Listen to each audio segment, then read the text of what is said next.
Hey, there we are. I don't know if you could hear me before. How's it going, Frenchie? Good to see you. Are you off work today? I never keep track, man. It is going great. I'm gonna play some Guild Wars. Yeah, you are off today. Nice.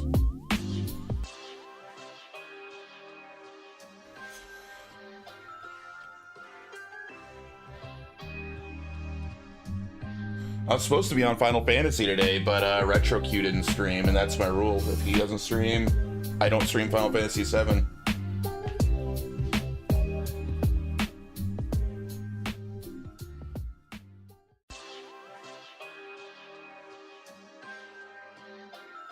I had a doctor's appointment. I see. How'd that go? Did your doctor say, wow, you're so healthy? Great job.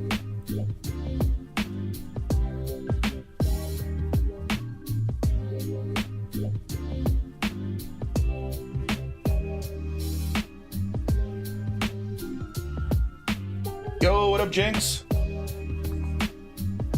The Jinx either tomorrow or Thursday. I'm doing a long stream, probably Thursday. But I don't know, maybe if I wake up early enough, I'll do it tomorrow, but probably Thursday. I might do like a 12-hour stream as my belated affiliate anniversary stream.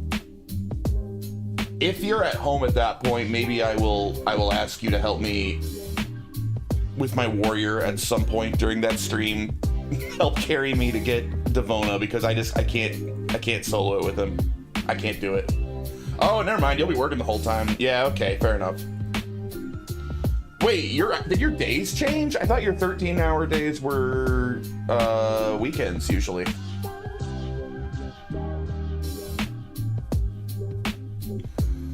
Well, okay, I think I had to get an EKG done because some chest pains. Got referred to a cardiologist for a later date. Also got to see a GI specialist tomorrow. Frenchie, what is going on with your body? You don't sound okay.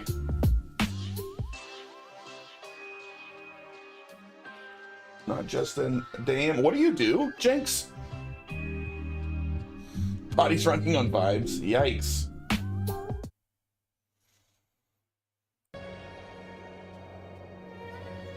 It's when it's needed. Perks of being the boss. If I don't have people, then I work. Ouch. What were you doing? Oh, I just got to what's it called? Lion's Arch. Executive chef in a high-end nursing home. Oh shit, really? Hey, Frenchie's also a chef. He's always aren't you also a chef in a nursing home, Frenchie? What the hell are the chances? That's wild. That's so weird. That's such like a niche job, and I have 2 people in my stream that both do that.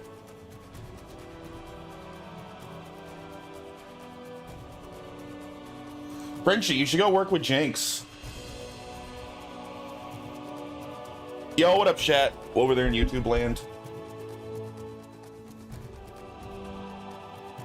Yeah, I'm kind of joking. It's Taitsu. Although I went back to get Althea right now. I have to do the last Althea quest because before that quest whooped my ass, so I came back. So we got to get Althea today, and then I'm gonna head back to Lion's Arch. Any chances of a nursing home in the south of France? I'm not sure what that's a reference to. Oh, because Frenchie's French? I see. Damn, dude. Moneybags here. Pennsylvania. That's close to Frenchie. Think about French is none of them work remote. That's true. It's hard to be a chef and work remote. All right, let's bring Alessia. And usually Orion. It's been a pretty solid team for me.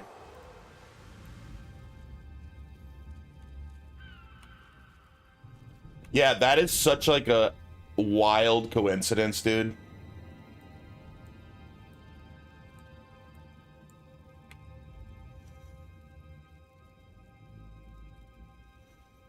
Oh, I forgot I grabbed this Flameseeker Prophecies book. Alright, let's go get Althea. Shouldn't be that hard. I've already done this dungeon like twice, basically.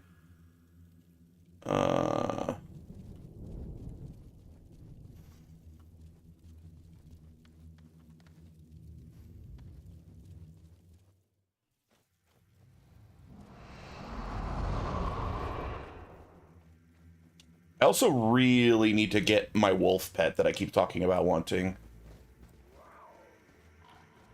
I'm tired of having this cat with me. Wolves are cooler.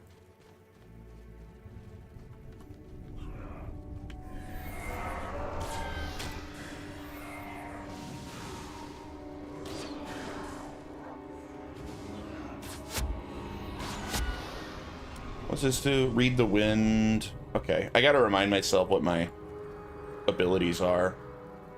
Purge conditions, resurrect. Alright, mostly penetrating attacks like my best ability. Power shot actually kind of sucks. Point blank is decent, but they have to be close. Alright.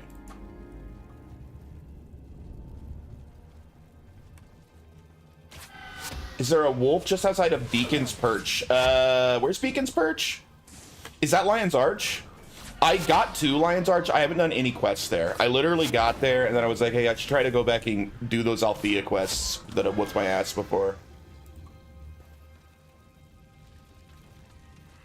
So after this, we'll head back there. I'm trying to do... I mean, you probably know this. I think you've been in some previous streams. I'm trying to do every single quest. I'm trying not to skip any. I want to do like a full completionist run. That's the plan.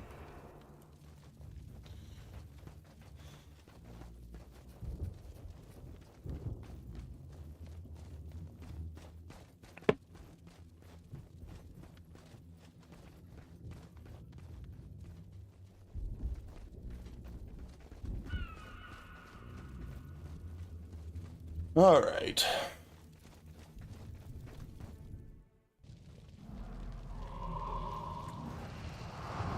Call up my little bro here. It's in the Shiver Peaks on the way to Lion's Arch. Ah, yeah, there probably were some wolves there. I don't believe that I unlocked any. Didn't I get Althea? No, remember I had to do this dungeon one more time because they just make you do this dungeon like 3 times to get her. I did it the first 2 and then I had to end the stream, so I got to go back and do the last quest here.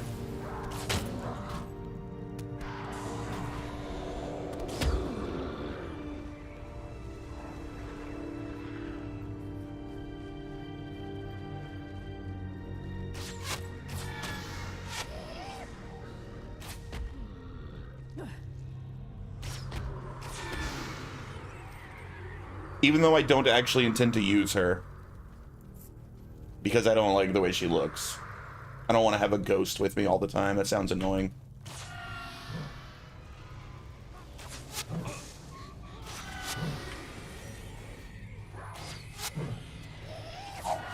These freaking ghosts, stop healing. Who's healing you?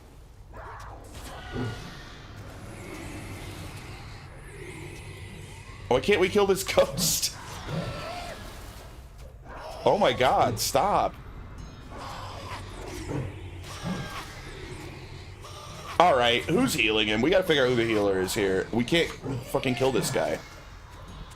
I guess I'm switching targets.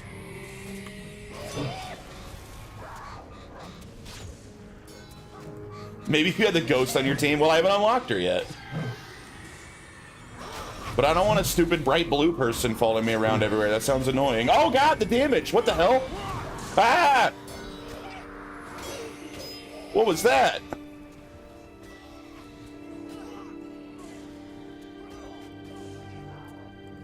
Why are these ghosts so strong? I've been through here a bunch of times. I didn't get my ass whooped before.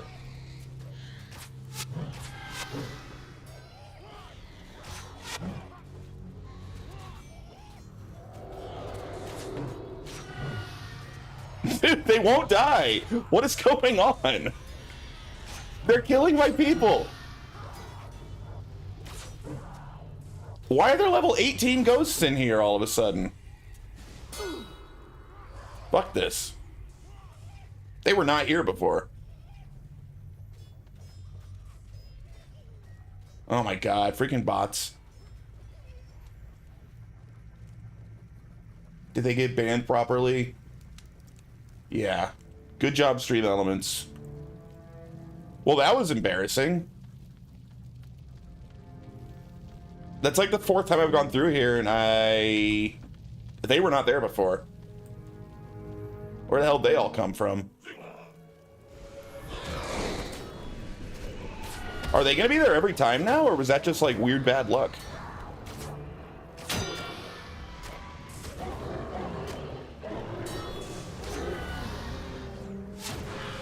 What the hell? Where did all these enemies come from? Quest probably made them level 18, so I still can't get freaking Althea?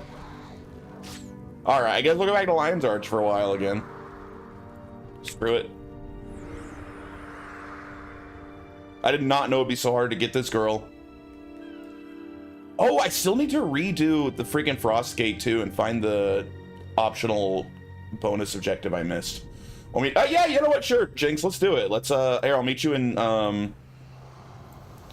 yeah, I'll get carried. I just want to get this over with. I'll meet you in Pike and Square. I'm in District 1.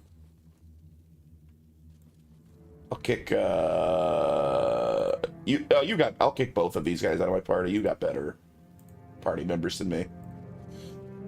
Keeping my girl Devona, though. Hey, what up, 3 times?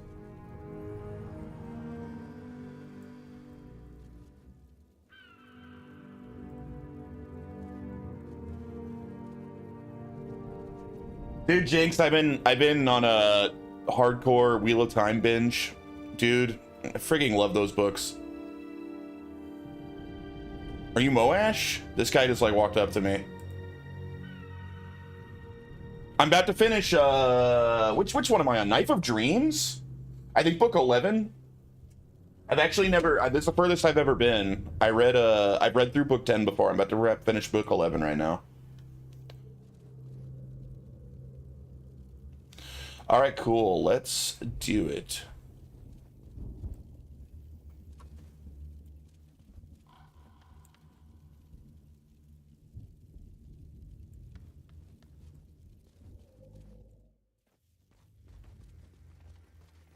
Oh, you got that, Dervish that does that crazy damage. Cool, cool. You're not even level 18. You're only level 17. I'm sure it'll be fine.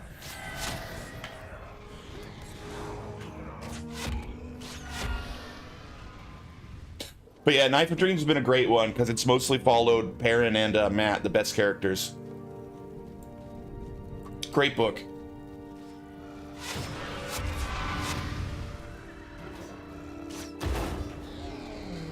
Hey, victory tokens. Ah, that's yours. Matt is the best character. 100% agreed Matt's the best character. Matt's great. Although I'm very partial to Perrin as well.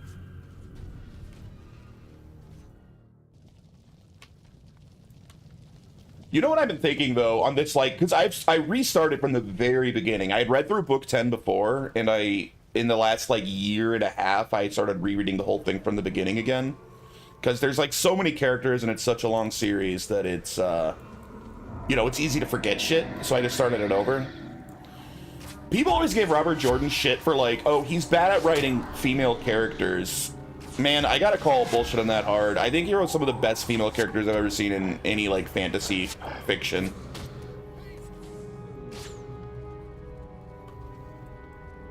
That's one thing that I've really noticed reading it this time.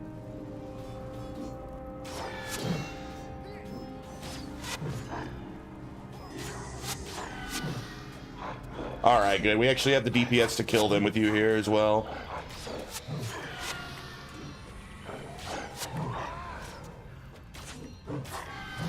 Well, mostly. Hopefully.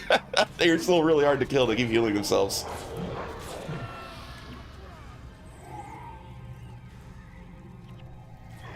Isn't Poppy a consent a bit much? What's that? Oh my god, look how much money they dropped, dude. We're rich.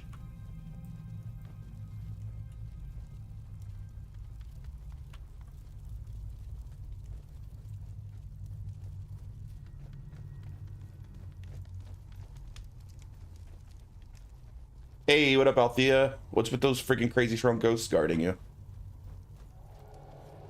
Last night I dreamt that an ancient pain was reawakened. The depths of the earth cried out for help. Would you believe me if I told you I consider it a portent? I saw a tunnel more than ancient, opening on another world. I would journey to the deepest depths of these tunnels in search of a pathway beneath the Shiver Peaks, an escape route from this scorched wasteland. I would ask you to travel with me, to face whatever dangers the dark bowels of the world would hide in shadow, and to secure passage for our brothers and sisters in exile toward the dream of a better life. If you would aid me, I will meet you near the old barracks.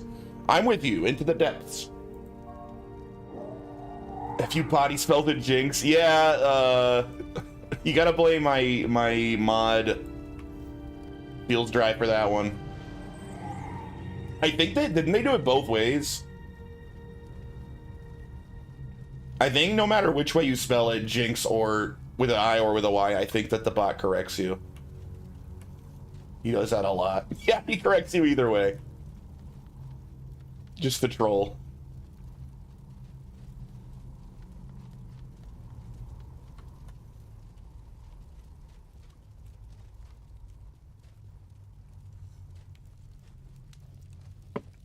Oh, I was just following you. It's just not the right way.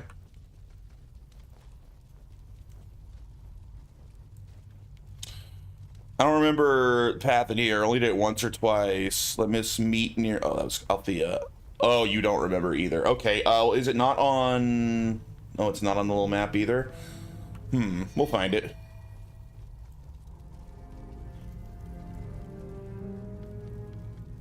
I assumed we would just be doing the same dungeon again.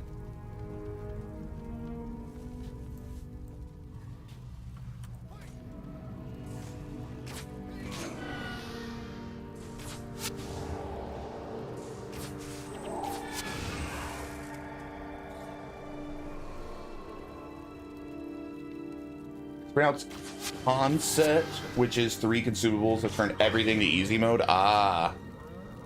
I'm really bad about using consumables ever. I'm from that old RPG mindset of save every consumable no matter what until you beat the game and end up never having used any of them.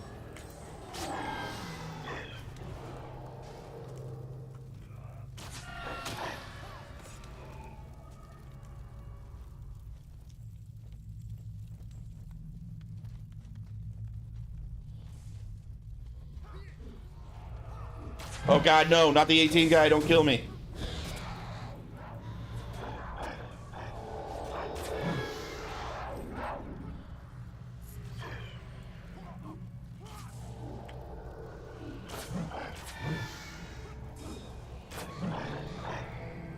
Oh shit, you just level up? No, someone else. For an early game dungeon that's already on normal mode, it's IMO a bit much, but not according to Jinx.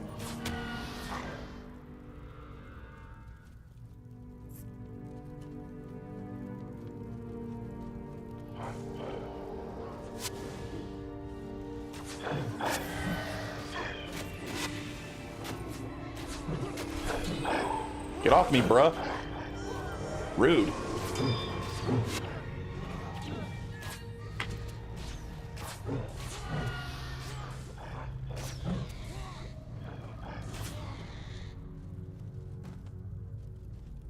God, that... Ooh, it's not mine. That is gonna become such an annoying bot. Freaking dry.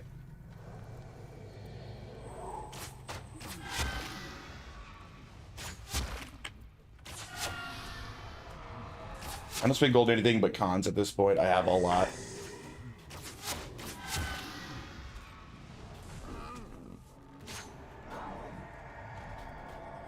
Purple? I'll take it. Oh god. No.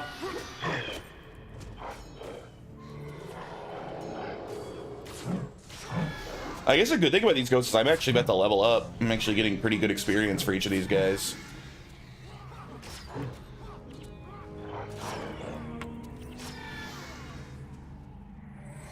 What up, Sherman?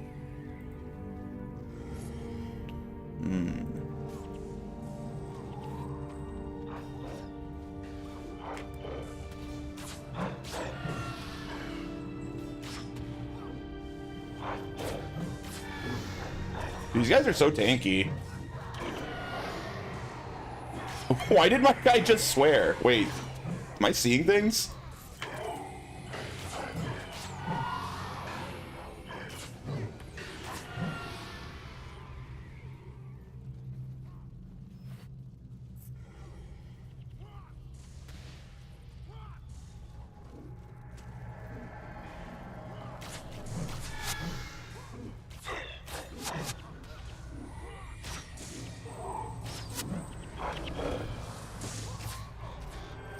Damn, dude, dervishes. Hey, I leveled. Dervishes do sick damage. I want to make a dervish, man. They're I don't think I get to make one till nightfall. It's gonna be a while, but they're really cool.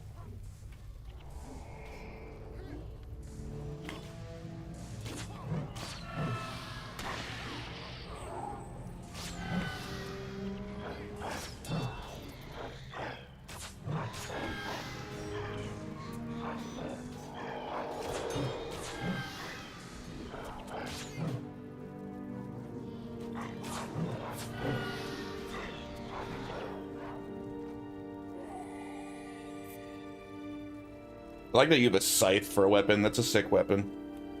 It's so edgy. Oh, these guys are only level 9.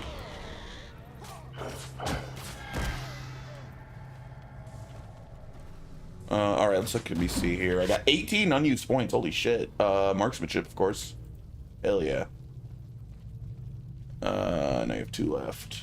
Why is everything buffed? That's weird.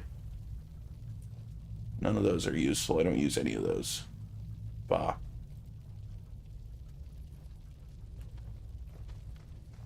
Oh, so when he used the concept, it buffed me too? Nice. Does that just give you like +1 to every skill? Looks like it. That's pretty sick.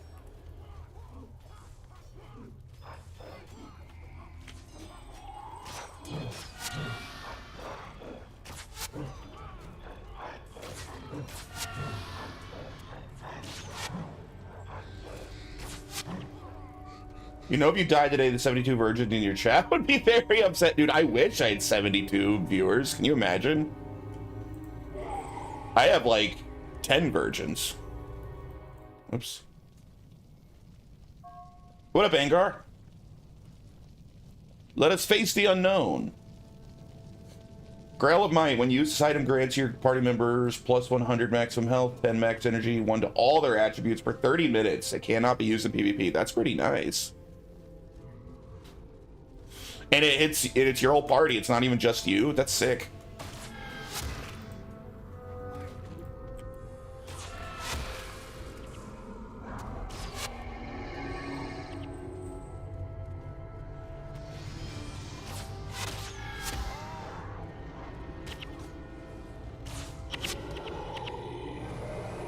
Get my buffs top left. Quickening Zephyr. Essence of Celerity. Move and attack 20% faster. Ooh.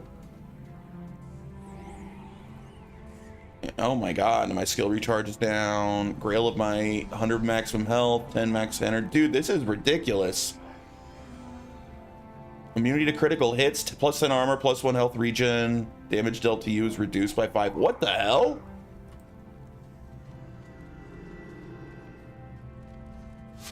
That's nuts.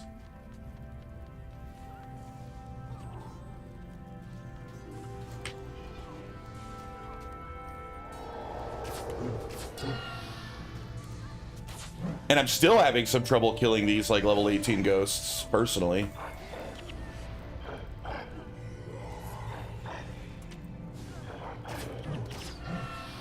The other ones go down easy.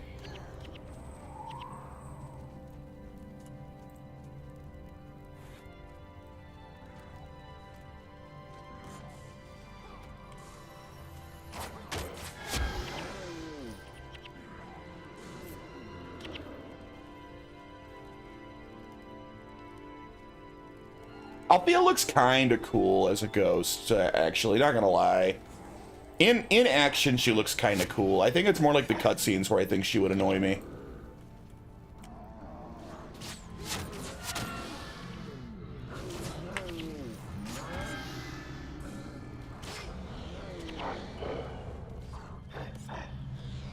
I just think they should give you an option to make her look normal instead of looking like a ghost. That's all.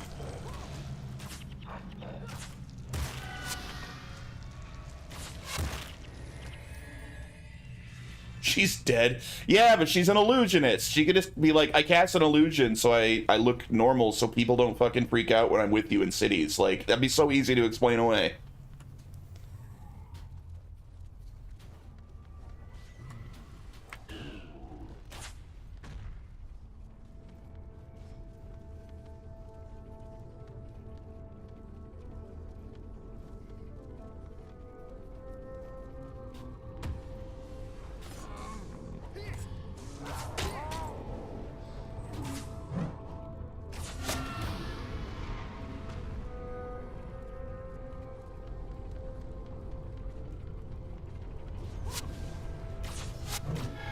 Man, these guys are all like, it's fun watching the side swinging. Yeah, dervishes are sick, for real.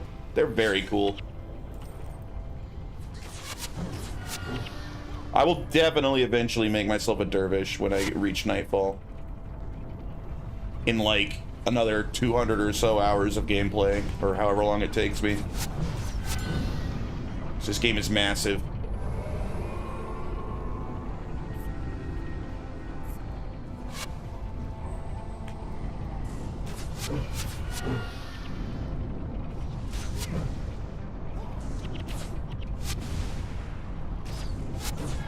Just carry one on your ranger for fun. A scythe. Just I smashing people with my scythe. I've heard that there are some good melee ranger builds, but I don't know. I really like the idea of just being a pure marksman, right? I'm kind of enjoying, I'm not even really using my pet that much. I'm just all about just shooting people with my bow. I'm enjoying playing like that.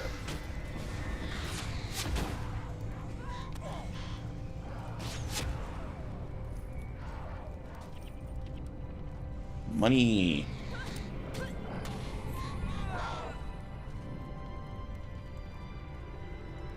Gargoyle skull. I don't think I care.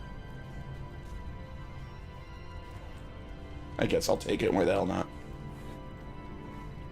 So much money left. I'm just the money collector while Jinx clears everything out. I fall behind and pick up the money. A victory token. I want that.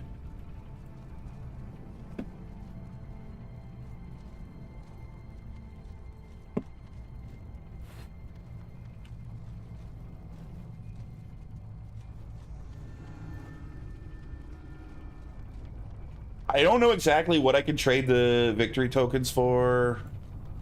Somebody mentioned, I probably won't reach it in time, right? Didn't you say it's like at a city and factions or something? So I'm sure whatever event is going on will end before I get there anyway. But I'll try to collect as many as I can, whatever.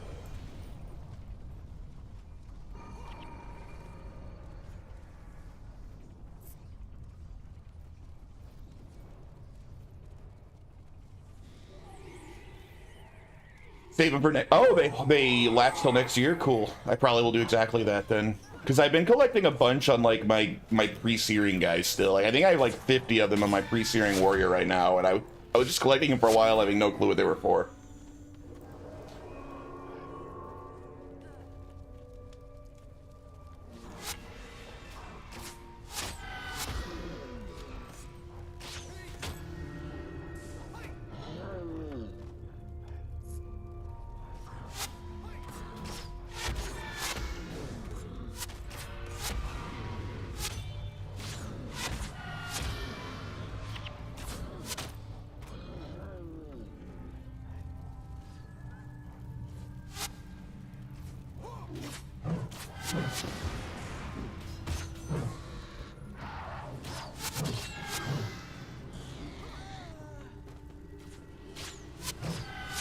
Can you actually get cool stuff with them? Are they worth collecting?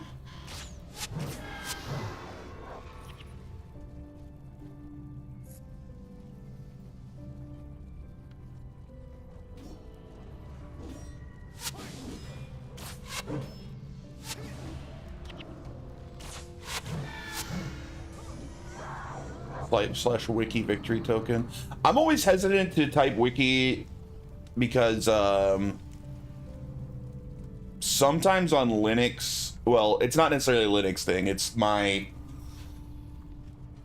desktop environment. I use a window manager, and sometimes it gets a little weird about popping up other windows when I'm doing something. Like it could potentially like crash the game or something.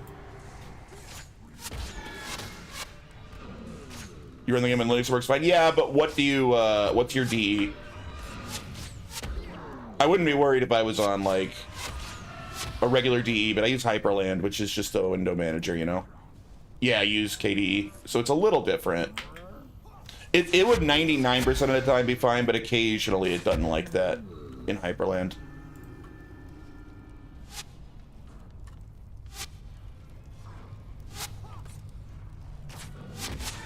I heard Plasma has had a big update recently.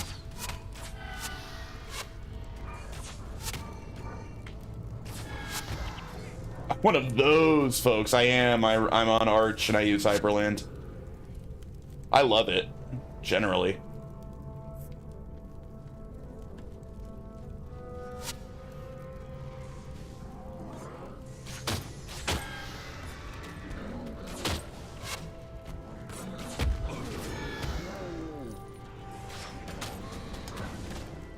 Linux gamer. Linux is great, dude. Linux is absolutely fantastic for gaming now. I don't know why anybody would punish themselves by making themselves use Windows anymore. Unless you're really into games that are blocked on Linux, like, you're just like, I can't live without Fortnite. There's no reason not to be on Linux now.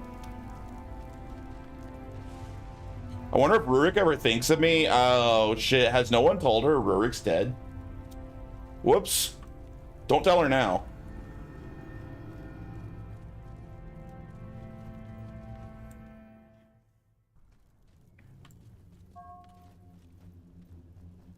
This is so like that place is all my dream. Linux is great for gaming, but I'm scared to use game commands because Linux might crash.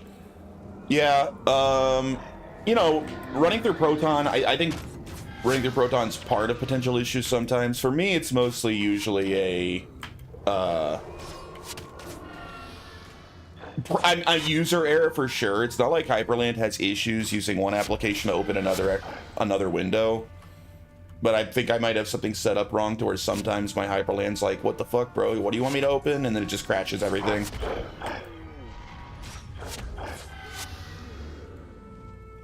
I've not had a single issue with this game on Linux, unless my weird audio issue is a Linux thing, which it could be, where if I play for 90 minutes, my audio gets weird and I have to restart the game.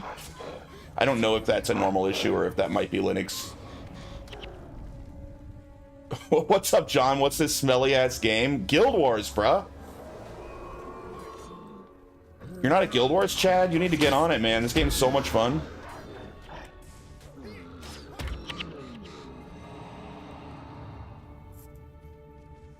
Mostly changing Y Proton that breaks the game for me. I've not touched anything. I run this via Steam. And whatever it's automatically running on Steam, probably just like... you know, the most recent Proton, built-in Proton, I've had literally 0 issues. It's been great. So I didn't do anything. It just works.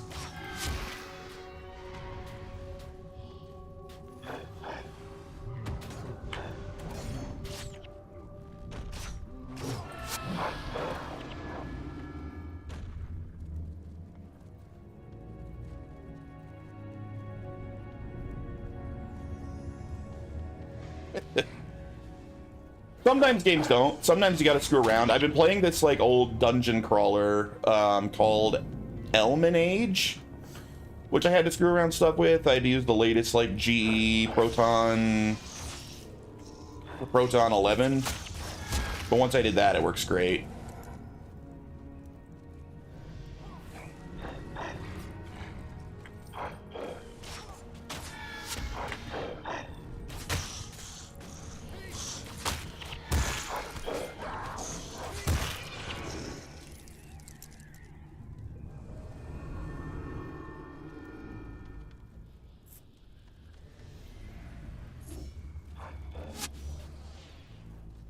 What the hell is that thing?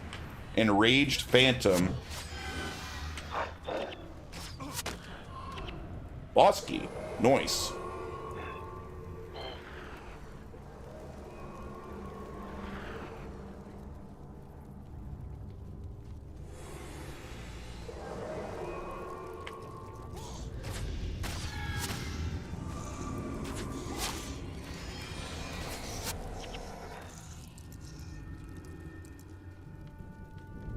This is a pretty cool dungeon.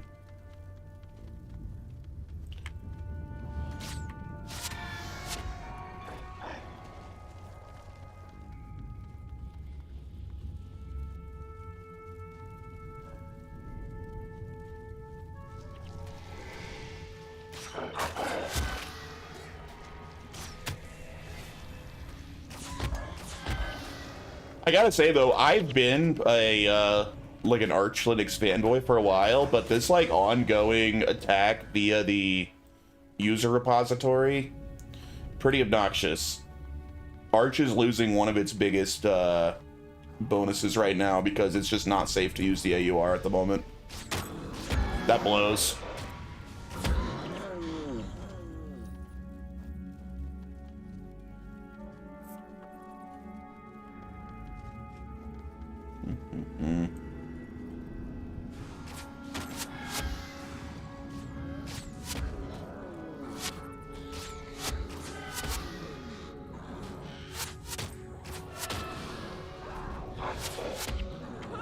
You blow. Thanks, John. You blow job. I wish.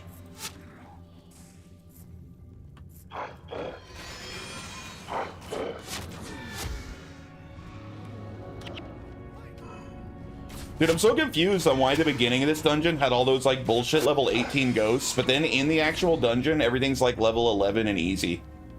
What the hell? Why are there just like a few random super high level asshole ghosts that whooped my ass?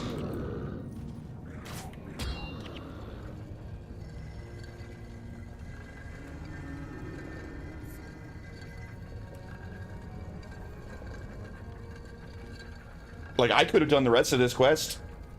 Not that I mind having Jinx here. That's sick. This is Reforged mode, still alpha content, fair. What are you expecting to find down here exactly? Could it be you dreamed of the impossible? I have unearthed exactly that. Allow me to show you. The Grawl serve me now. That's a big ass Grawl.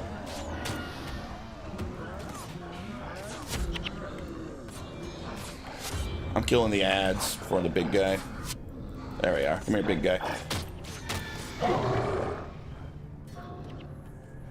With celestial might at my command, I, Varney, will wipe every char from the face of the land they scorched. Hey, wait a minute. Maybe we should listen to this guy. Maybe Varney the Zealot's actually cool. I agree with him on wiping out all the char.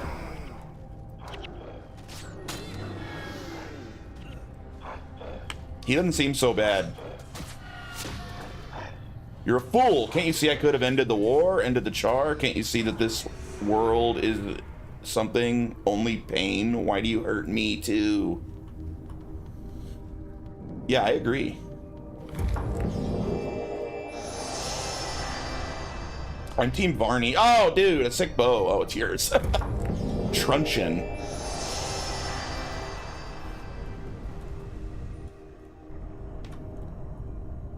What's up, Althea? Ooh, hey, thanks, man. I don't know if it's gonna be better than my bow, but I hope it is. That Grawl was the source of the pain I sensed. It is a pain I myself know well. Thanks to you, it's been freed. Perhaps we may say the same of Varney. Oh, that's not you. I do not sense his spirit tethered to this plane, which indicates he has passed on, like all those in this encampment. Varney was a victim of powers and ambitions beyond his control. Yet Varney's desire to obliterate the Char is part of the same violent history that has left Ascalon in ruins. We did what we had to, and I will cast my prayers that Varney may find peace beyond the world. My dream of a hidden escape route from this war-torn kingdom was only that, wishful thinking. Yet as I look around at these survivors, I see that already new life is being whittled day by day. As for myself, I'm not yet ready to rest. I would join you if you would have me and continue to fight for those who have been cast aside and forgotten. Hell yeah. Barney did nothing wrong? For real. He wanted to wipe out those filthy char. Barney was a hero.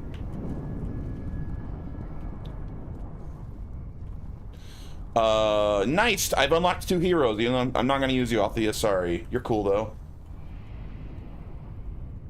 though. You resigned? Yeah.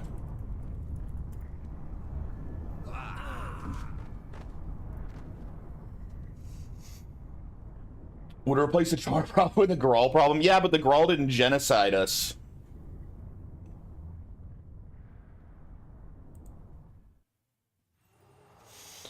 All right, well, thank you. I think I finally fully completed every quest in the Ascalon area. Hooray! We could finally fully move on over to Lion's Arch.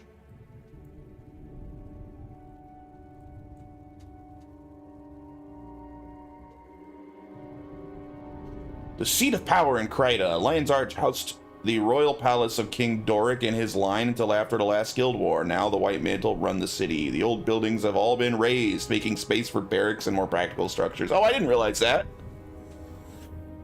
So that may be one reason why it doesn't feel that big, because they literally burned down the city and just built a bunch of like military structures. It's because the Char culled them. To unlock travel to Ilona, take the Sun Spears and Kryta quests from Lion Guard Figo to unlock access to Eye of the North, except what lies beneath. Nah, I don't want those yet. All right.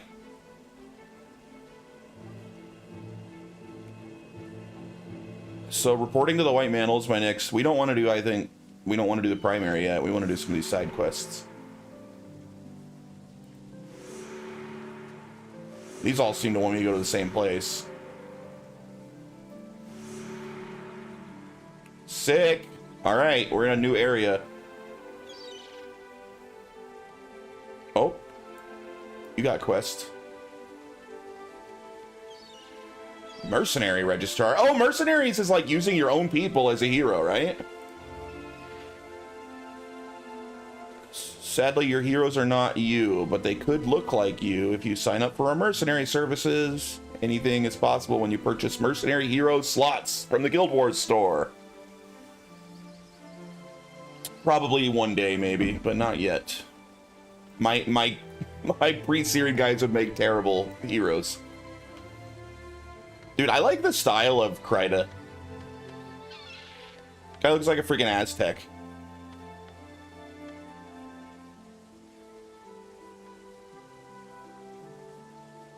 You feel the earth shake, Jake Honk. I was working my fields when the ground began to quake furiously. My pre-characters would be sick mercs.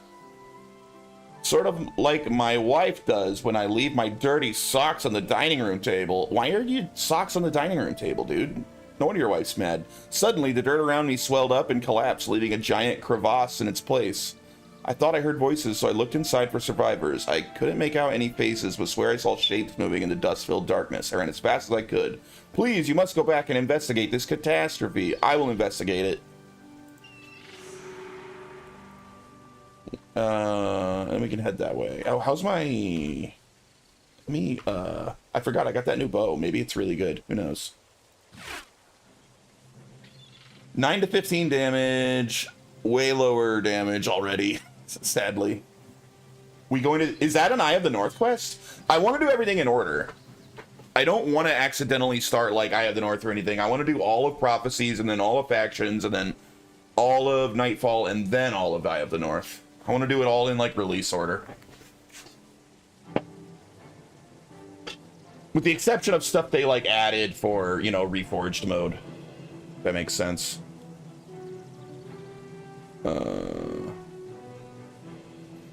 Yeah, sadly this bow's nowhere near as good as my current bow. How the hell did somebody have such a good bow in pre-searing, dude? It makes no sense. This bow is so good.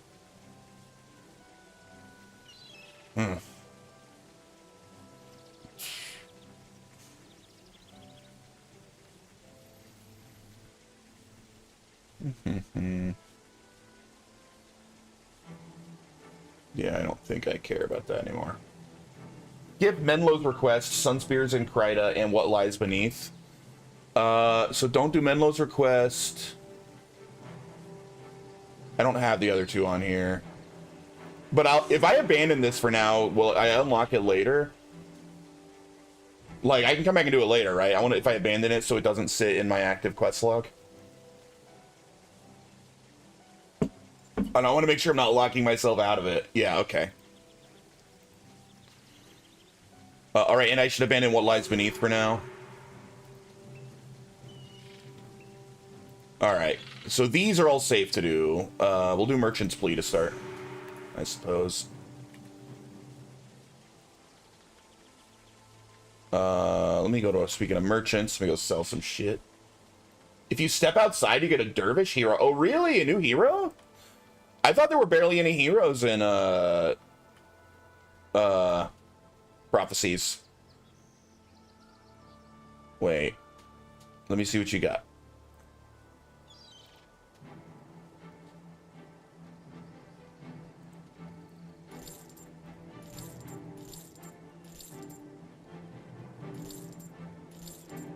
Whatever. Mox is in all 3 campaigns.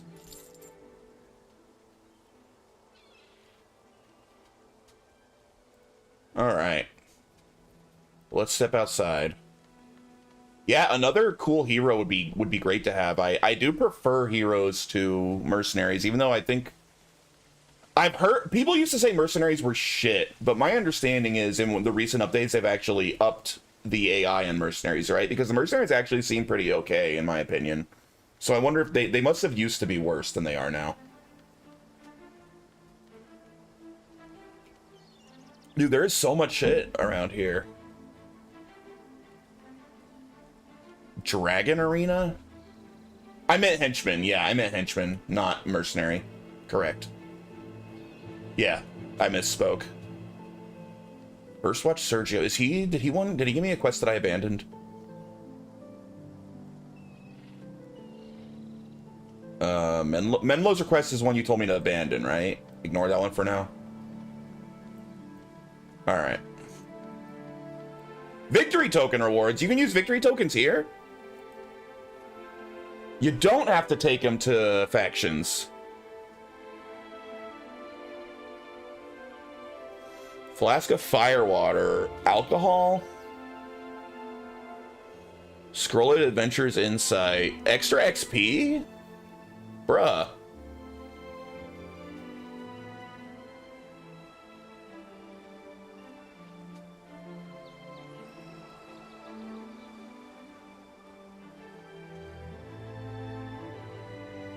You just grab this and just get extra XP for 10 minutes for 10 victory. I mean, that could be useful later. I buy a bunch of these. Hey, what up, Devona? Devona's here. I know Devona was here. I mean, you know. She's also in my party. I am Devona. Hey, thanks for telling me. A warrior of Ascalon. You? Yes, I've heard of you. Your reputation precedes you. In fact, when I arrived in Lion's Arch, I was hoping our paths might cross. I would ask something of you. Let us form an alliance. I hail from a place torn as... We're already... So, basically, if you don't get her pre-searing, she joins you here as a hero? Is that what this is?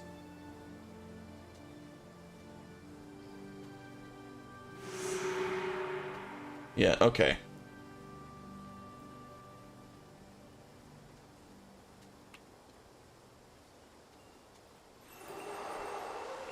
I didn't know that you still got her if you didn't get her pre-searing. So let me step outside and grab this dervish guy real quick right here. Mox! I've seen other people with this big-ass robot guy.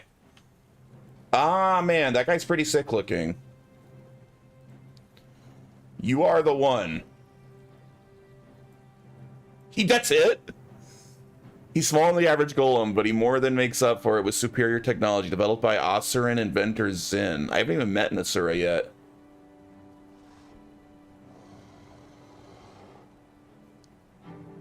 He just says you are the one and joins you, huh? I don't have any other dervish skills, so hopefully Mox's like built-in stuff is good.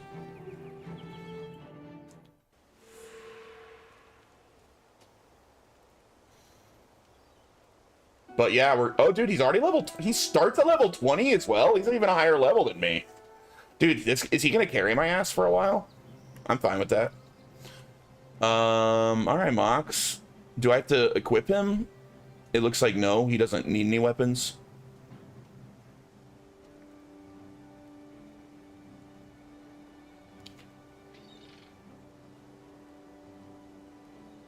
All right. Hopefully his built-in abilities are good.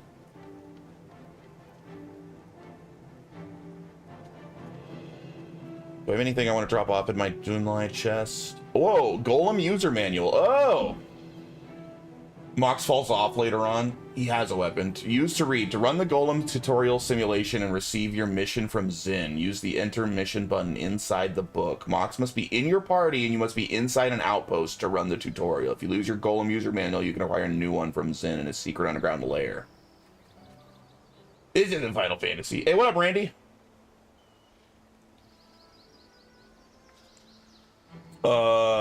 Let me grab a henchman. All right, I'll keep sticking with my normal henchman. So I can still take 3 henchmen. Obviously, Alessia's been with me the whole game. Honestly, I'm kind of growing. I've heard people say Alessia sucks. I'm kind of growing attached to her because I've been using her the entire game. I want a hero Alessia that I can continue keeping with me. We'll keep Orion. We get one more now. Dunham? She's awful, but she's been with me the whole time, helping. We'll go with Dunham. Although I wonder if Cultist would be good. Claude or Dunham? Is one better than the other? I've been using Dunham, but I don't actually know how good he is. Claude might be better.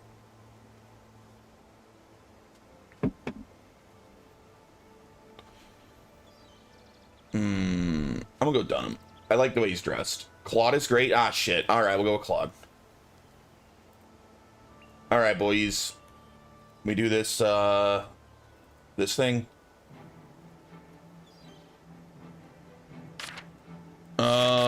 If you're reading this, you've met the parameters to activate Mox. My name is Zin. I am the foremost goalmancer in the world, certainly far more advanced than my former mentor, Ula. She's a child compared to my great intellect, holding me back, she was. Told me my ideas were unethical. Pah, I struck out on my own, leaving her only that simpleton Blim to assist her. Until recently, my business thrived. I cultivated an impeccable reputation manufacturing custom golems, and I will not allow some minor difficulties to destroy everything I've built. You see, I'm trapped by my own genius, a prisoner to my greatness. In short, I am forced to request the assistance of lesser beings. You met Althea and Pri. She died because you abandoned Ascalon to go for a walk with Rurik. Now, as a ghost, she wants to help you, and you're like, nah. I don't think that you can blame Rurik for the searing. That was going to happen either way. Also, she didn't even die in the searing. She said that she was captured and, like, burned alive.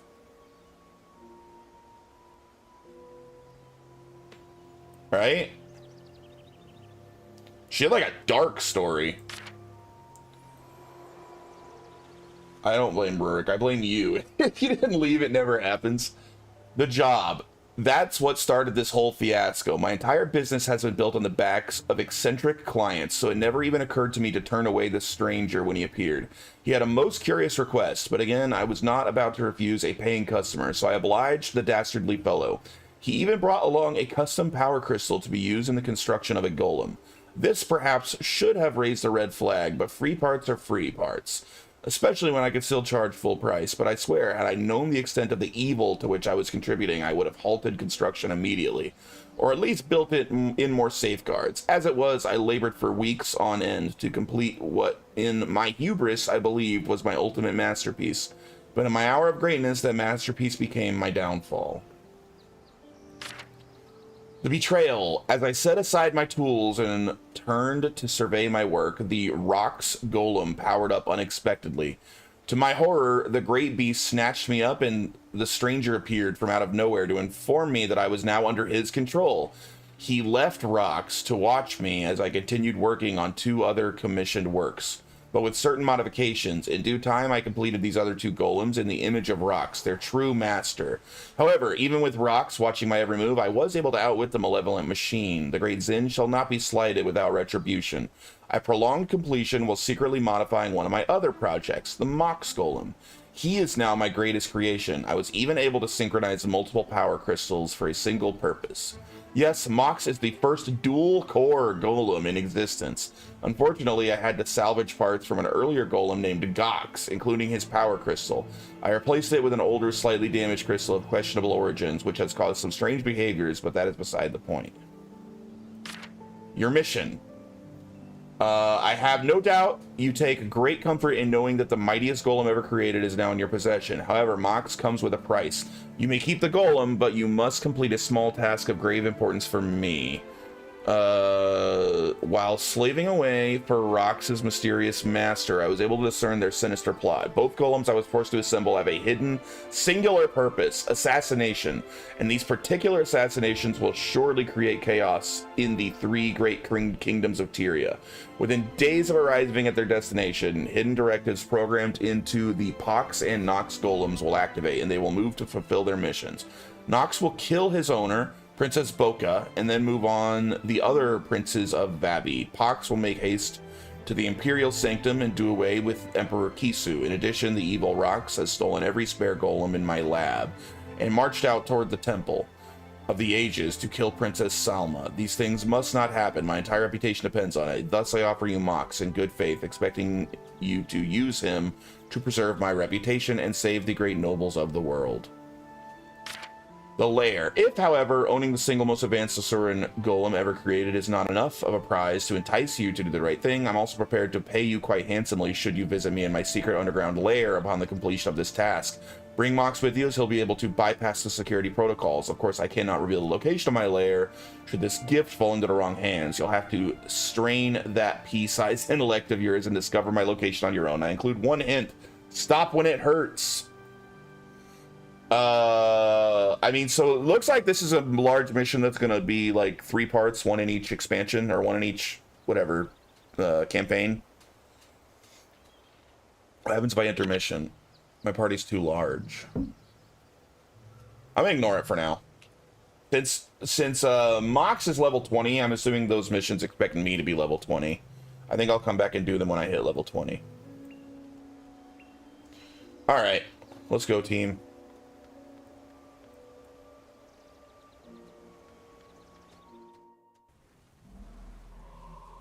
Oh, I got a robot now.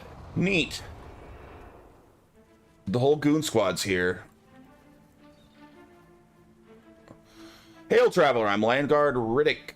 I served the Lionsguard under the First Watch Sergio. I have the honor of protecting the gate to Lion's Arch. Is there something you'd like to talk about? Duties of a Lionsguard. Let me ask you something. Do I look like someone with nothing better to do than stand here all day, every day? I didn't think so. So why is it that you can tell that even though we hardly know each other, but that thoughtless Orin, after all the years we've been friends, thinks it's perfectly fine to go gallivanting about when he's supposed to be here guarding the gate? I bet he's off trying to romance Miraba again, even though it's clear she wants nothing to do with him. In fact, can you do me a favor and check her farm? Check her farms is a short way northwest of here. You got it, bro. I really dig their style. Like, I know I keep saying that, but I think these people look cool.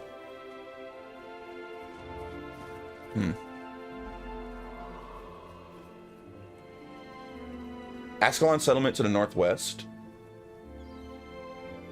It's not far from the shores of the Giants Basin, the Great Salt Lake, out past the swamp. Salt Lake? Mormons? I've been trying to tell your friends here how to get to the Ascalon settlement, but the rude woman keeps interrupting me. The settlement's northwest of here. You should be able to follow the signs and get there safely. Perhaps you could lead your friends there, Jayconk? I would take you myself, but there are rumors the Shining Blade has been seen in the area. Will you lead your friends to the Ascalon settlement? Sure. One of which is Devona, again. 2 Devonas. Alright, I guess we'll go do that first. It's kind of far, actually.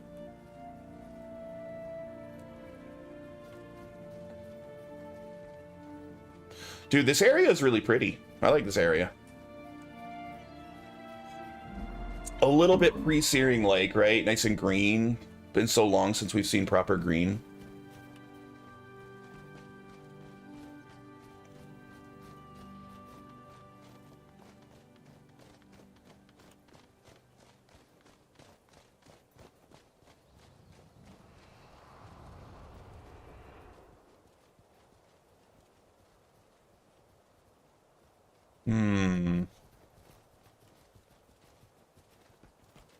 Fire imps. Oh, fire imps are usually on my team. How odd. It feels weird. Actually, speaking of fire imps, I'm not going to have my fire imp much longer. Let's use them while we can.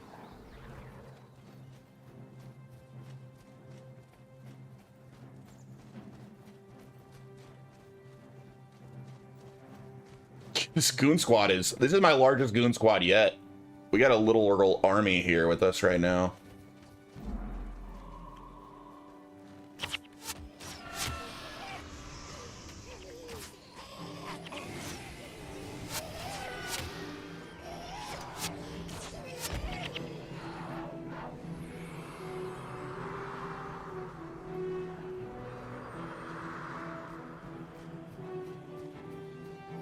Dude, I love my giant golem. Mox is cool.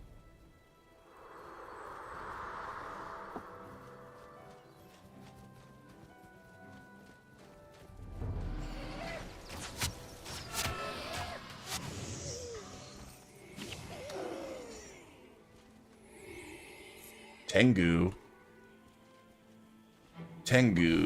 I've heard some people are guessing that Tengu might be playable in Guild Wars 3. That'd be kind of cool. That'd be an interesting playable race. Apparently that's been a really highly requested addition to Guild Wars 2 that never quite happened. I was hoping for Tengu.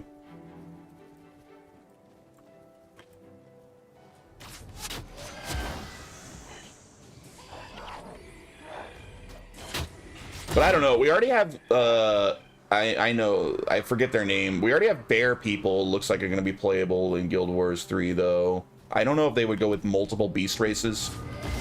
So I think Tengu are maybe a little unlikely, at least at launch.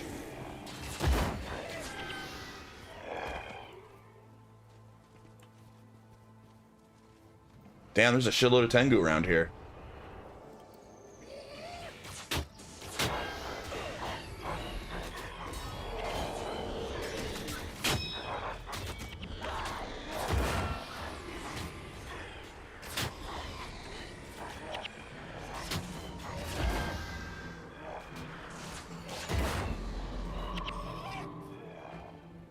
Heavy Tengu armor.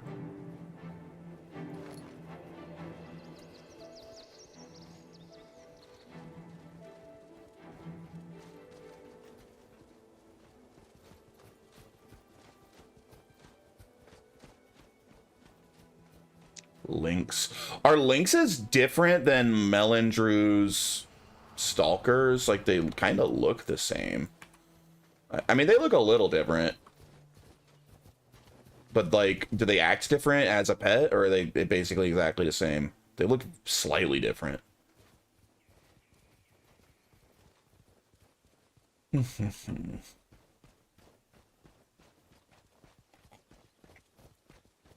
I still want a wolf. I'm on the lookout for a wolf.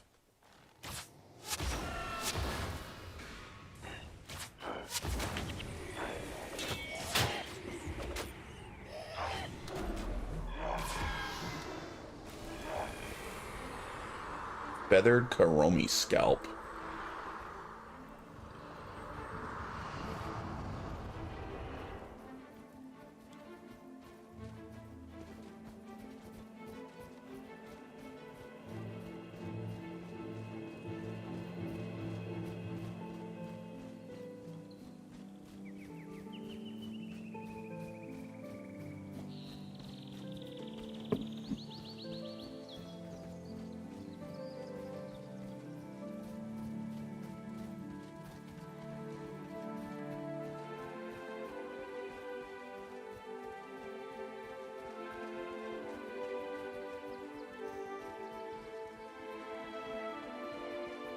Oh man, you know what I started playing again recently after not touching it for like a couple of years? Is Dwarf Fortress. I'd like slowly remember how to play that game again because it's really complex and I haven't played in a while, but god, that game's fun as hell.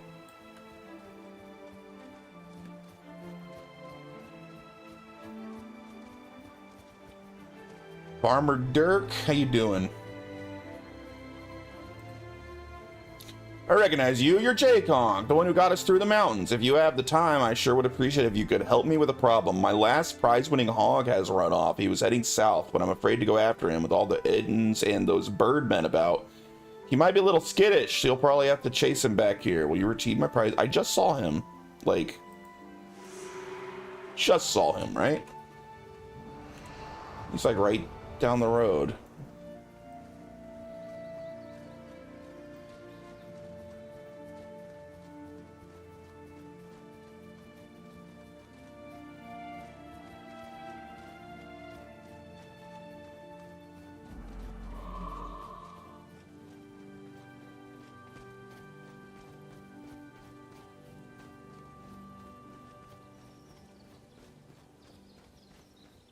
A low prize winning hog.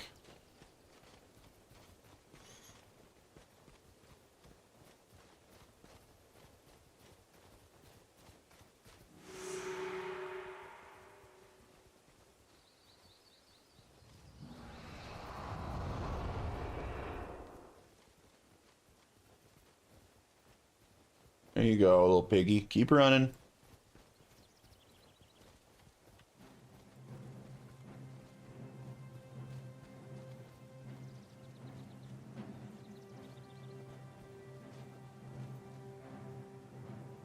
Ah, shit.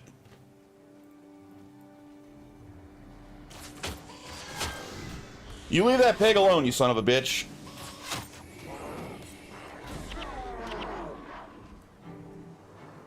Yo, what up, Vortex? How you doing, man?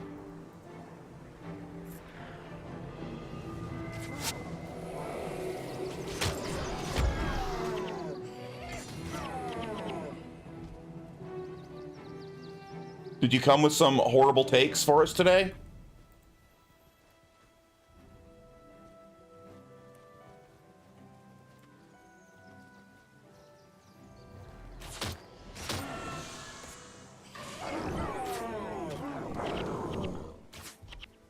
Bruce Lee solos Mike Tyson. That is such a bad take. It's kind of crazy, honestly. It's just so delusional.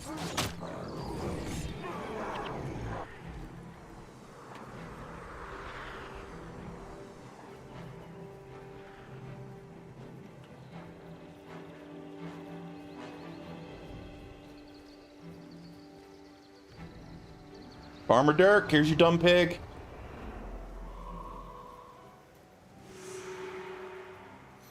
Spoonie's the best YouTuber. Thank you, J-Konk. I'll never forget this. After losing half my hogs in the searing and the other half being turned into bacon for the journey through those mountains, I was worried sick that I'd lose that last little guy. What's up? We need the Thank you for the raid. Yo, FF14. What did you have, Sugar Ray? Because if you weren't fire, you were in the wrong spot. I was fired. How was I then? I was fire. Oh, that's nice. Sprint.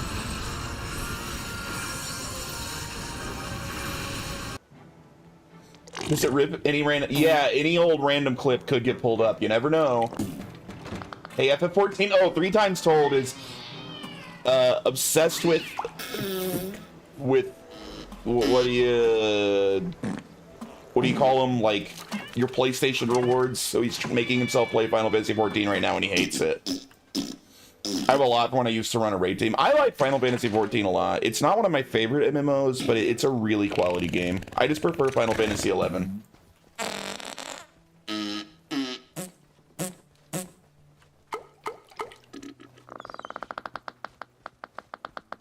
I like 11 and 14. Agreed. I just like 11 more. But I do think 14's a really solid game. I have achievement. That's the word I was looking for. I have achievement autism, and I have to play this poopy MMO to finish the FF collection. Yeah. It feels good to not really care about achievements, man. You should try it. Although I think that you should actually just like Final Fantasy XIV instead of being a big baby about it.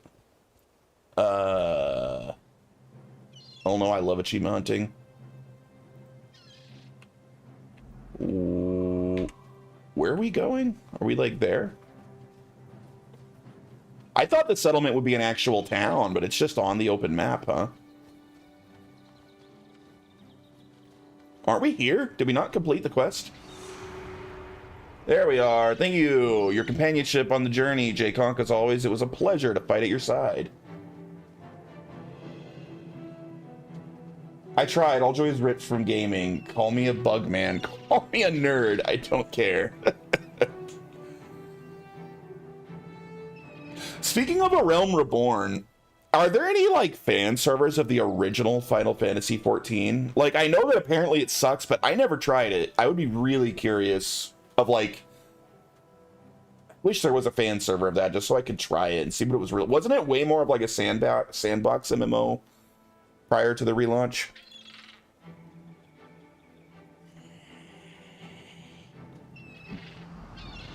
They have a client for running about, but nothing functions. Oh, look at all these. What do you guys think, though? Asking everyone else, is it insane take that Bruce Lee could beat Mike Tyson? Yes, dude. Mike Tyson weighed double what Bruce Lee weighed, and he was a professional world champion fighter. Bruce Lee could not do shit to Mike Tyson. To be fair, the fact that they implemented OG 14's failure into the story of ARR is awesome. I agree, Jinx. I agree 100%. And I'm sure A Realm Reborn is a much better game, but I'm just curious about the original.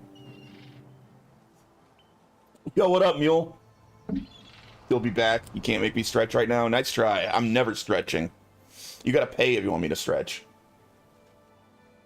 Yeah, there's weight classes exist for a reason. That is exactly right. Bruce Lee would be in serious danger of dying if he tried to fight Mike Tyson, because the chances of him getting horrible brain hemorrhaging if Mike Tyson punched him in the head are extremely high. All right, the Ascalon settlement. Welcome to our new home. I can't help but think that it's tragic for us to have fought so hard and come so far only to land in a place like this. Ettins and Tengu assault us from all sides, not to mention those Scale and Imps. To make matters worse, we're lacking in all but the most basic supplies. Still, this land is bountiful, and with a lot of hard work, we should be able to prosper here. Hell yeah. That's if Tyson never hit him. People act like Mike Tyson's slow, so I assume we're talking prime for prime here. Not that it matters, because honestly, old man Mike Tyson would probably beat prime Bruce Lee, because weight classes are just that important. Mike Tyson's fast as hell, dude. Mike Tyson was an incredibly fast heavyweight. He absolutely would beat the shit out of Bruce Lee. One body shot and Bruce Lee's probably out of the fight, and Bruce Lee's nowhere near fast enough to avoid Mike Tyson's body shots. Yeah, Prime Tyson's incredibly fast. Fast hands, fast footwork, great upper body movement. Want to hear another insane take? I think Jermaine Jackson is better than Michael. I don't care either way about that. It's like when people think football linemen are slow. They're 300 pounds that could beat all of us in a race. Yeah. Now, granted, I'm autistic when it comes to boxing, and Mike Tyson's my favorite boxer. I know boxing very, very well. I'm not talking out of my ass here. It's the only sport I care about. I literally own every Mike Tyson fight. Like, I actually bought, like, paid money for all of Mike Tyson's fights. I've watched most of that guy's fights multiple times. Throw dirt. It's a touch skill. Inflicts. We got pocket sand as an actual ability in this game. Inflicts blindness condition. Also affects foes adjacent to target foe.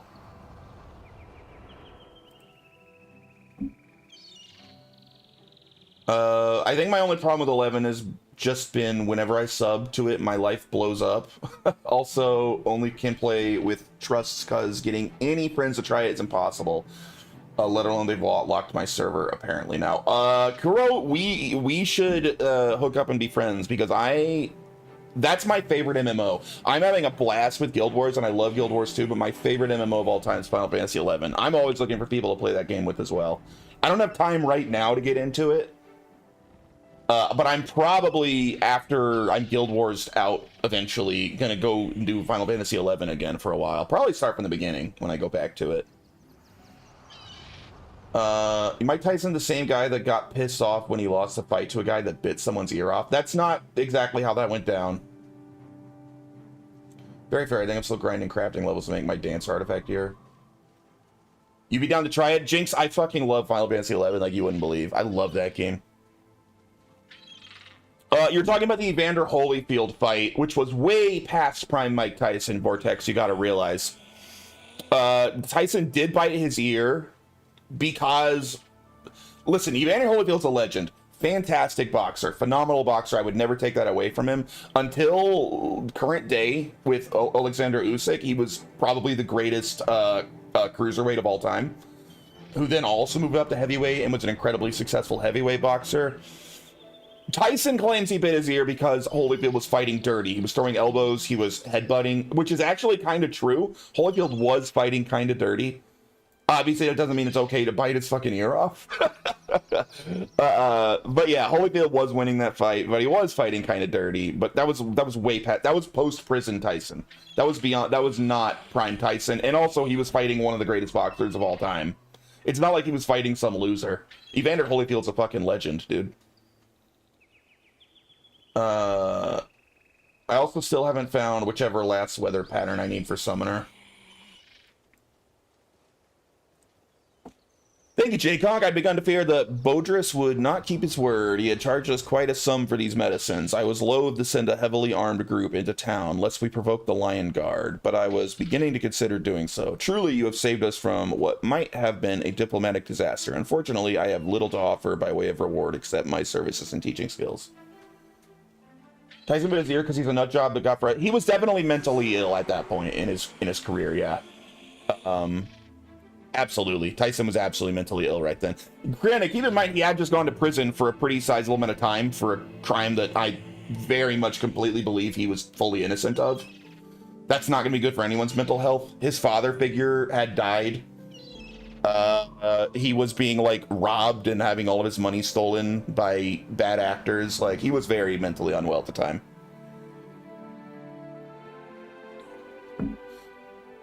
And Holyfield's one of the greatest boxers of all time.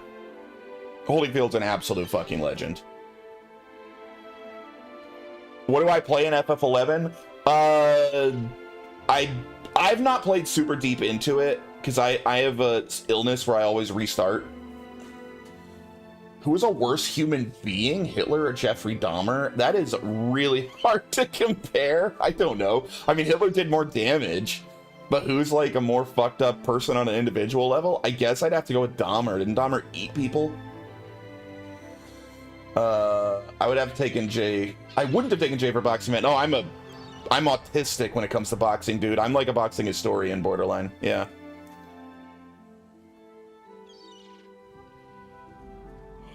What up, Ray? 180 days? I don't know what you are referring to.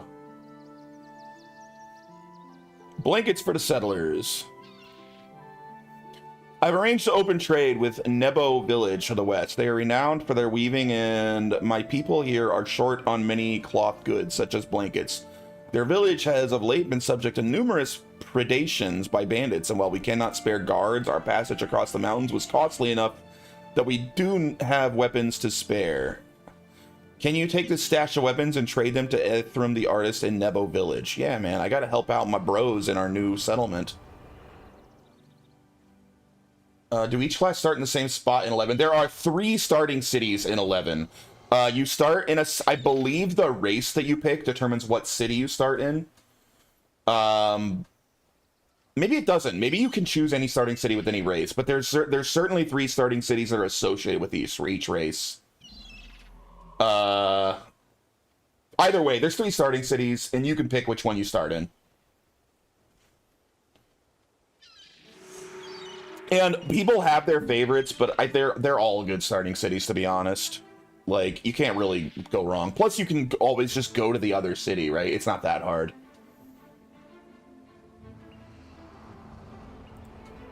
And Bastock's probably the best starting point. Prime Tyson would never beat Saitama. And yeah, best stock. There you go. Or they call it best stock. I'll tell you what. Reversing the scales. Prime Tyson is my favorite boxer, but he's not the greatest boxer of all time. Not even the greatest heavyweight of all time, honestly. But he's damn good, and he was entertaining as hell. So entertaining, and he was very, very, very good. He was great. He was elite. He was like a top 10 heavyweight of all time, but definitely not number 1.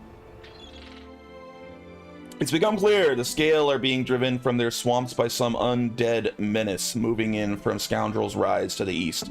Rather than slaughter endless droves of the Scale, who seem to breed as quickly as we slay them, I think it would be best to go to Scoundrel's Rise and find whatever necromantic force is driving these undead our way. Well, not merely to find it, but to put an end to it, right? You got it, bro. Ali. Ali's pretty great. I don't think he's the greatest of all time either. Rocky Marciano was the best boxer of all time. Rocky Marciano was a genetic freak, but his actual like skill level as a boxer was not that high. He just had ungodly stamina and toughness. Like, it's weird watching Rocky Marciano fights because he's not that great of a boxer. The dude will just take anything you dish out on him and fucking never stop punching. It's insane. It's like a anime shonen when it's like the hero wins by like willpower alone. It's like Luffy refuses to fall down no matter how much Lucci beats the shit out of him. That's basically Rocky Marciano. The guy is absolutely a genetic freak. I don't know how he did what he did. He would fight for fucking like 18, 19 rounds straight because they had like no limit on rounds back then. He would just still be throwing like these absolute haymakers. It was nuts, man. Yeah, Rocky Marciano is pretty badass. I definitely don't agree he's the greatest of all time. I don't think many people would say he is, but he was pretty fucking phenomenal. He was interesting.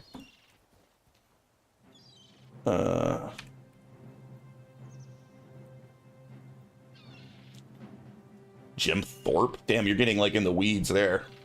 Man, I got so much shit here. I don't know what order I should do this stuff in. What's actually in this area? Here we are. This one's actually here. Duties of a Lion Guard. Let's head back and do this one. So, I'm heading the right way. Yeah, sure. The greatest... There's a few good arguments for a few different guys being the greatest of all time. You could argue either Sugar Ray. Sugar Ray Robinson, probably most commonly considered the greatest of all time, although he wasn't a heavyweight. Sugar Ray Leonard is also way up there, who is also not a heavyweight. So if we're talking greatest boxer of all time, probably Sugar Ray Robinson. Fucking greatest heavyweight of all time. There's an argument for Ali, although I don't think I would pick Ali. Maybe Lennox Lewis, certainly the most underrated. Lennox Lewis, absolute god tier fighter who everybody ducked and dodged in his prime. Everyone dodged Lennox Lewis. Dude honestly doesn't get enough credit. Everyone was terrified of him. Riddick Bowe, who was considered like the man for a while, literally threw his belt in the trash because he was so scared of fighting Lennox Lewis.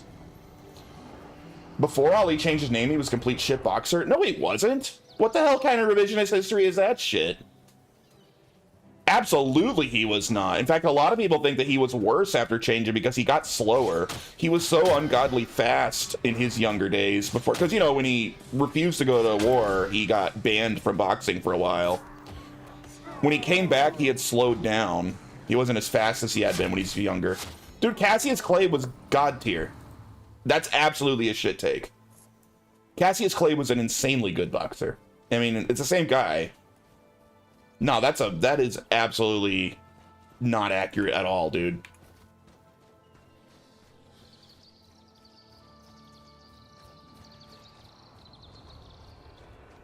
I'm pretty sure the Phantom Punch, which maybe some people think was a fixed fight, most people tend to think was just such a fast punch that you couldn't even like see it on the shitty old camera from back then, was when he was Cassius Clay. When he took out, oh shit, dude, what's his name? Fuck, who was it that he beat to become champion the first time? It was, he's like really famous. I I can't remember the guy's name. But no, Cassius Clay was not a bad fighter. Cassius Clay was phenomenal.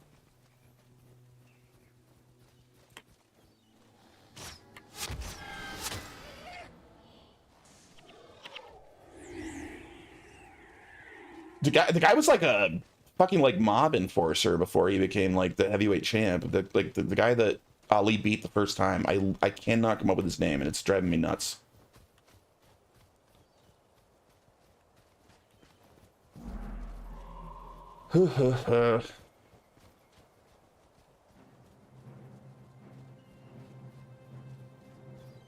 Joe Louis was a good boxer. Yeah, Joe Louis was great for sure, no question.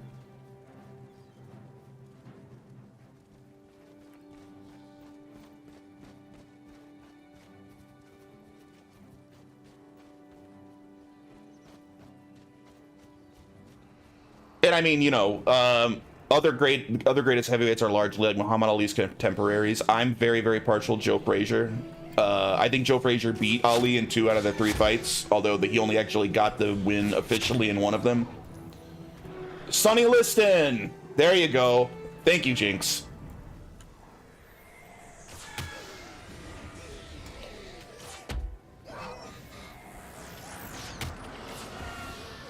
I was reading Smoking Joe Frazier. Smoking Joe is my personal favorite boxer from the Golden Age. My favorite heavyweight. I actually read Joe Frazier's autobiography. Actually, I'm such a fan of his. I love Joe Frazier. The Joe Frazier Ali fights are some of the greatest fights of all time. Honestly, all 3 of their fights are legendary.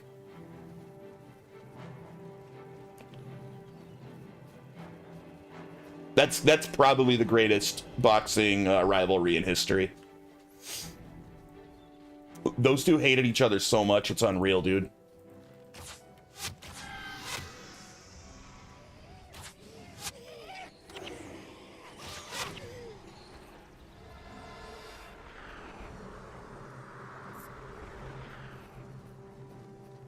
Berlin, Manila.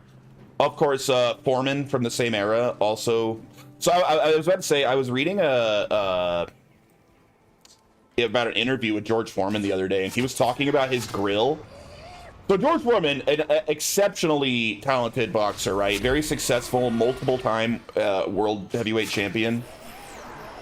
In fact, I think he holds the record for being the world champion with the most diverse age. Like, he was champion when he was, like, in his early 20s the first time, and then he became champion again when he was, like, fucking 40, when he came back in the 90s. But he was talking about, like, how much money he made as a boxer versus how much money he made selling his whatever meat cooking machine. His late run when he returned was nuts. Oh, it absolutely was. Yeah, that was some great stuff. Big George. Yeah, his grills. Dude, apparently he made like 10 times as much money off of the grill. Like 10 times as much. Like, it's not close. He's like, yeah, you know, I'd make like $1 million per fight as a boxer, and then I did this grill thing and I'd made like $500 million off of it. Like, apparently he made so much money off that grill. My dad's favorite boxer was George Foreman. Dude, great choice. George Foreman's also just a great guy. George Foreman's such a good person, which honestly is more rare than it should be in boxers. He's just a legitimately good guy. And a phenomenal boxer. Honestly, the grill almost overshadowed what an amazing boxing career he had. Yeah, Foreman's great. So you're looking for Oren. I hope he doesn't owe you money. The sun hasn't risen on the day when Oren couldn't weasel out of a debt or a duty. Well, he's bound to come slinking back here as soon as he has a new story about how he's reformed and is going to be something special someday. Sad thing is, he could be if he put his mind to it. Well, here's what I'll do. As a favor to you and everyone else he owes, I'll tell him a mighty ranger came looking for him, stirring up trouble about his debts, and that I was terribly frightened for him, and so on and so forth. That should get him on the straight and narrow for a few hours at least. Foreman was a tank, absolutely. An absolute monster, dude. Boxing, there's so many people you need to pay compared to selling a grill, for sure. What's that grill just... That grill sold like crazy for like 25 years. They still sell it. It's still popular. You know, apparently they offered the grill to Hulk Hogan first. And Hulk Hogan turned it down. Foreman mentioned that. He's like, Foreman's like, I'm so glad Hulk Hogan turned it down because Hogan fucked up. And then George Foreman got it instead. Perhaps you can do a favor for me. Recent days, there have been bandits raiding this area, bold as brass, because it's easy to use. And it works indoors. It does what it says it will do. Food cooked on it is legitimately great. It's a legitimately good product. We had one when I was a kid, and it was great. Bold as brass. I don't trust the Lion Guard to deal with this problem. Not when louts like Riddick and Orin are the best they have to offer. No, I'd feel safer knowing the White Mantle was aware of the problem. Would you be willing to go to the Mantle Barracks in D'Alessio Seaboard and talk to the White Mantle Knight Carria? Surely he can do something. I'll tell him of your troubles. Most of all, it was convenient and effective. It was good at what it did. And it did legitimately cook the fat out. Like, it did what it advertised, and the meat tasted really good.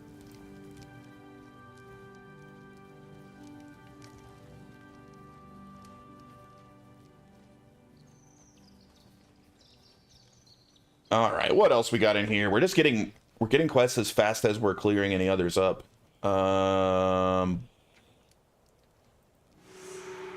Collect more tablet shards. I can run up and do that one, I guess. My meat tastes good. It has its own blue cheese crumbles. That's disgusting.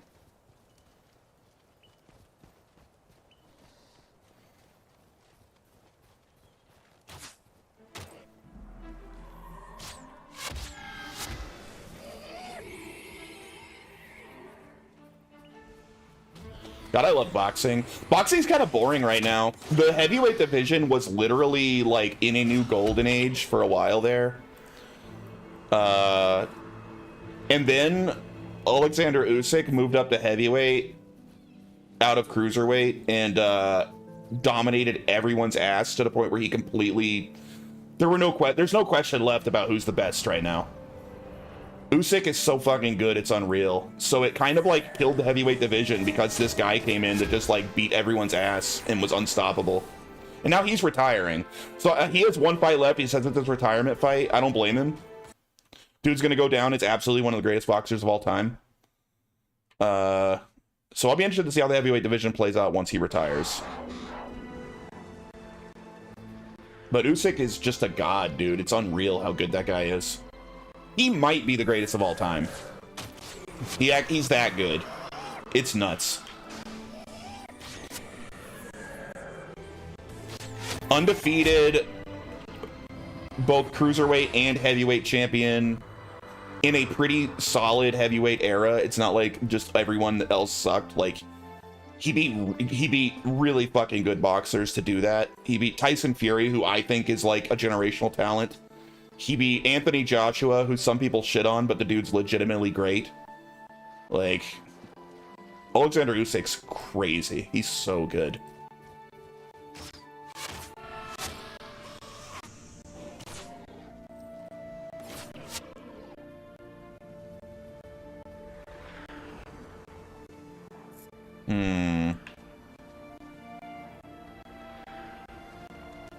My god, the music's going fucky. I need to get to a town and restart my game. We hit that 90-minute mark where it breaks everything.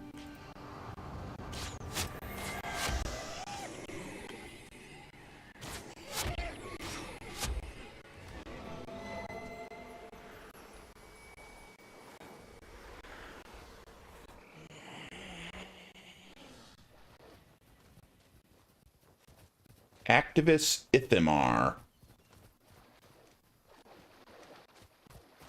Or archivist, not activist. Hello, archivist Ithamar. Hello there, am I ever glad to see you? I was out here trying to transcribe some of the images engraved on these ruins, and, well, normally this is such a trivial task, but this time, whenever I begin, shadowy nightmares emerge from the ground and drive me away. You appear to be a capable ranger. Could you keep the nightmares away while I finish my work? Sure thing.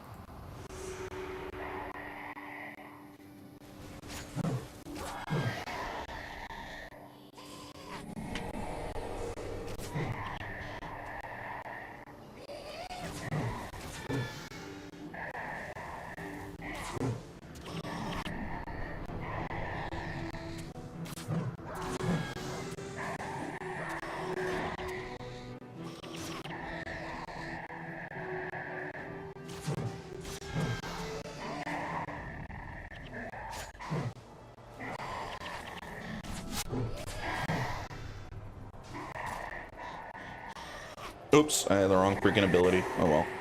That was easy.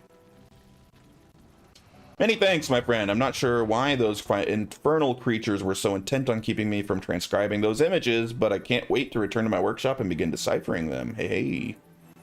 New ability. Dude, we're getting so many new skills. Not that I care about the monk ones very much. Determined shot. Bow attack plus 18 damage. Recharges your attack skills if it fails to hit. That's interesting. And plus 18, and it only costs 5. That's actually really good. I might replace power shot with that because I don't like power shot. It'll do more damage than power shot, and it's cheaper, and if it happens to miss, it recharges my attack skills. Yeah, that's good. Go there. I like that. Hell yeah.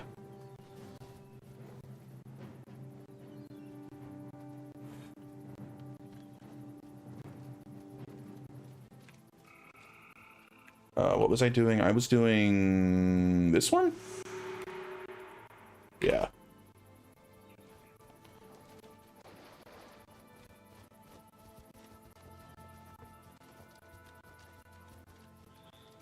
Am I going the right way? I don't know.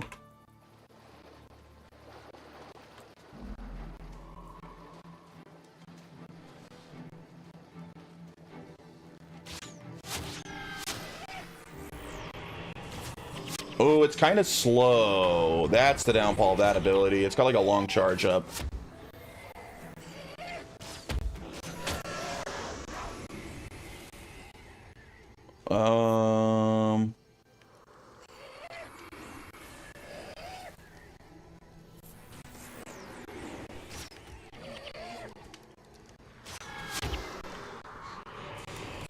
No, it's not that slow. Never mind. It's fine.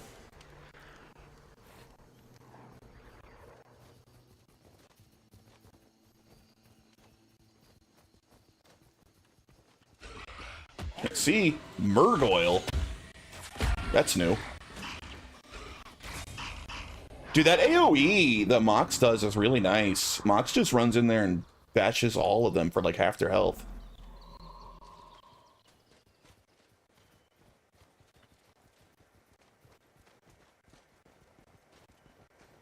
Right or left? I can't... Looks like right, I think.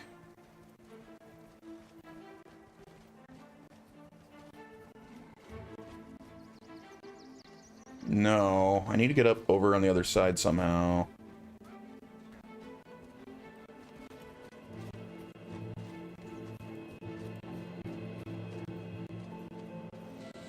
Dude, that audio is driving me nuts. I need to restart.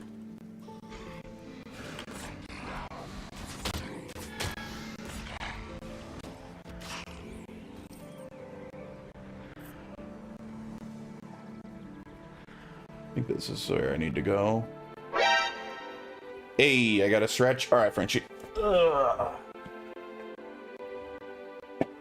little stretch. Oh,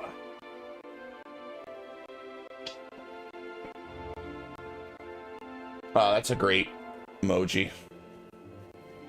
Damn it, this is not the right way. How do I... Is that where I want to get? How do I get over there? Clearly not by going left. I must circle back around from going right. Dry.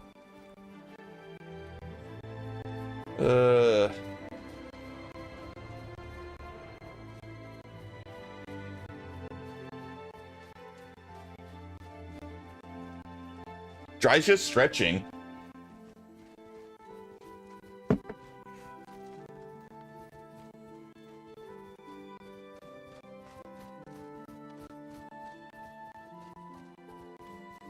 Oh, Dry, they ran into your Jinx trap earlier before you were in the stream, where it corrects you no matter which way you spell Jinx. What the hell? Wait. How the hell do I get over there? Got him. I'm so confused. This goes to a new area. That was a gem of a recommendation. All right, this is annoying.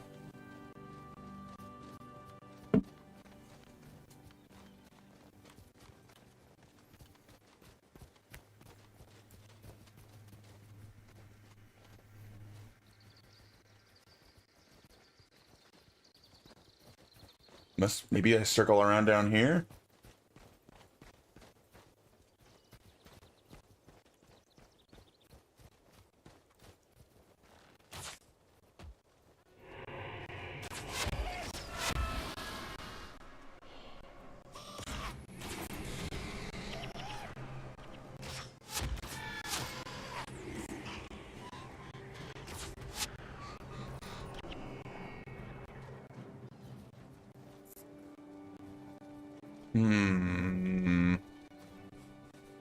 The beach.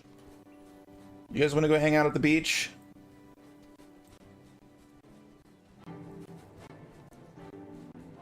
Yo. Oh, wait, that's promising. Maybe it's up this way?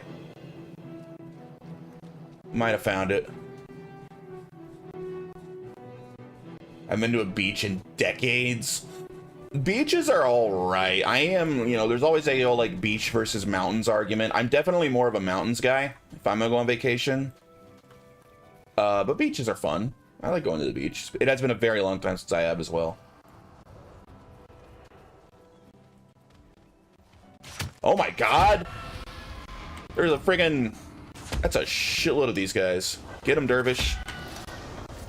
Dude, having a Dervish is pretty nice when it's just like a huge group of weak enemies. Holy shit. Weather Mountain's better, but beaches are better in a vacuum. Alright, so I need like, what, 5 of these?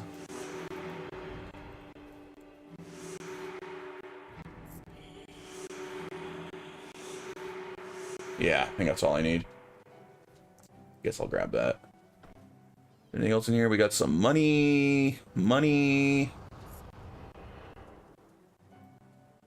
Alright. I guess that's all I came over here for. So return that to Lion's Arch. Or I could go do some other shit. Wizard's Tower and Keswick's Peak. Scoundrel's Rise.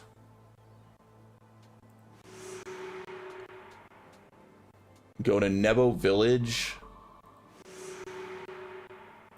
Where's Nebo Village? Alright, so they're all... Is that an actual... Alright, maybe we'll head over to Nebo Paris. That looks like it might actually be like a town I could maybe teleport back to, if I want. They're calling it a village. It could be.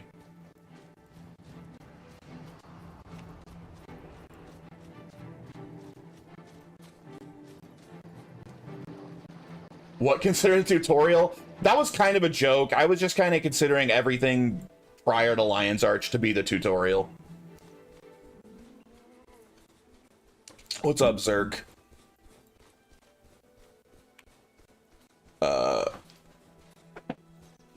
It did feel like, hey, I finally got to like the place where people from like other campaigns can meet.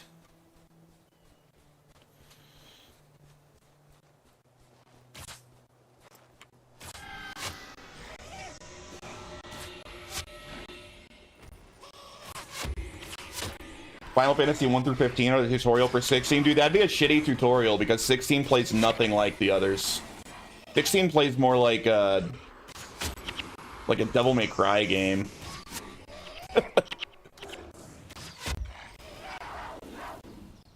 Although I think it's good. I know some people hate it. I think 16's great. I think it's really fun. I didn't mind. I would be annoyed if all the future Final Fantasies stayed as like action games, but doing it for one game like that I thought was fun.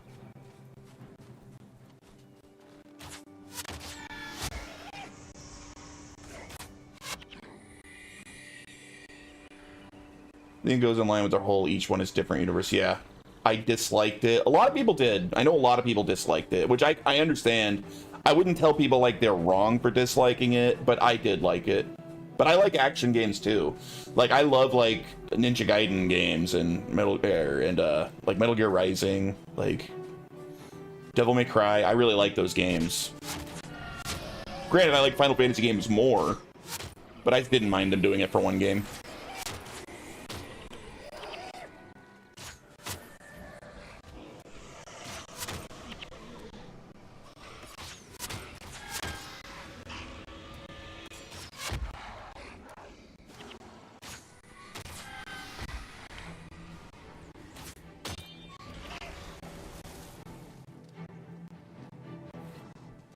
they'll likely go back to turn. They haven't done a proper turn-based game in a long time, but I wouldn't be surprised if they went back to it with how popular like Expedition 33 was.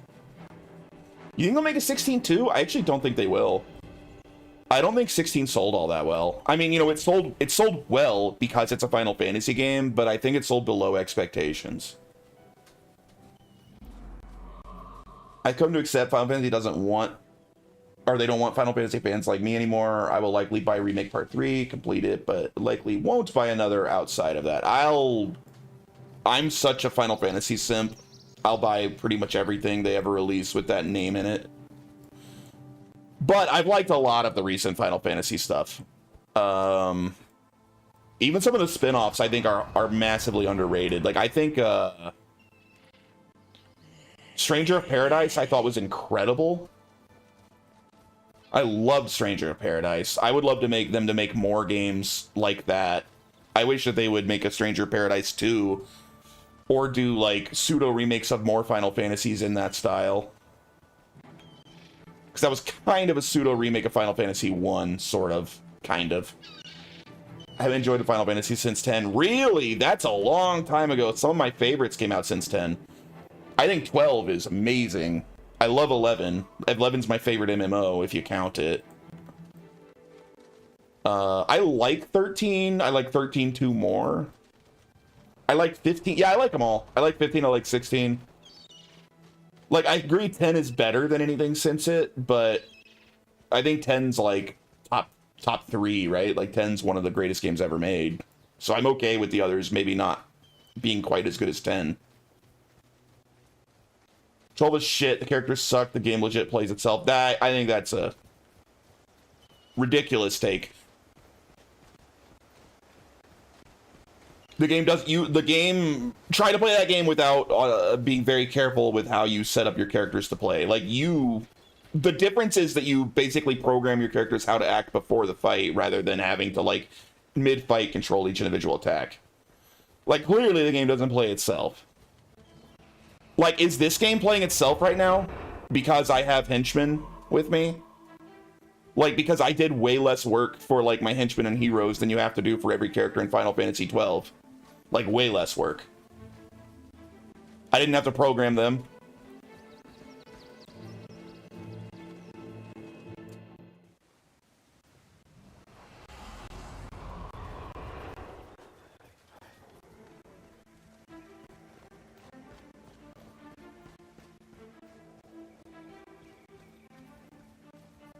Today of gambits, it takes 5 minutes. Maybe at the beginning of the game when you have barely any gambits. That sounds to me like someone that hasn't actually played into the late game where you have to really go out of your way to spend a lot of time, especially like these super bosses and shit.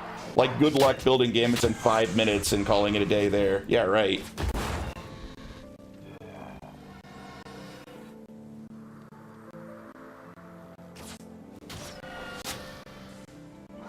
Nah, that game, look, it's not one of my, I don't know, I like 12 a lot. There are valid complaints against 12 for sure. Vaughn's kind of dumb, like Vaughn's a pretty shitty MC, he probably shouldn't even be in the game.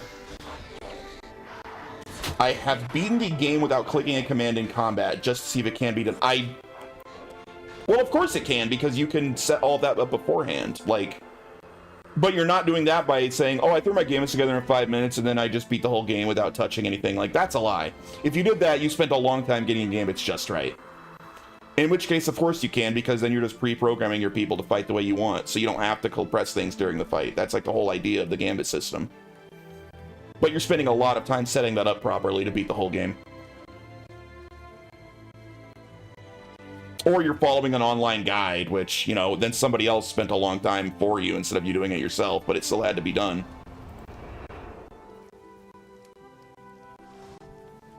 Plus, you gotta collect the gambits. Like, you don't just have all the gambits. Like, you collect them. Kind of like gathering skills in Guild Wars. And then complaining that you don't have to control your heroes because they have the skills you want them to have already.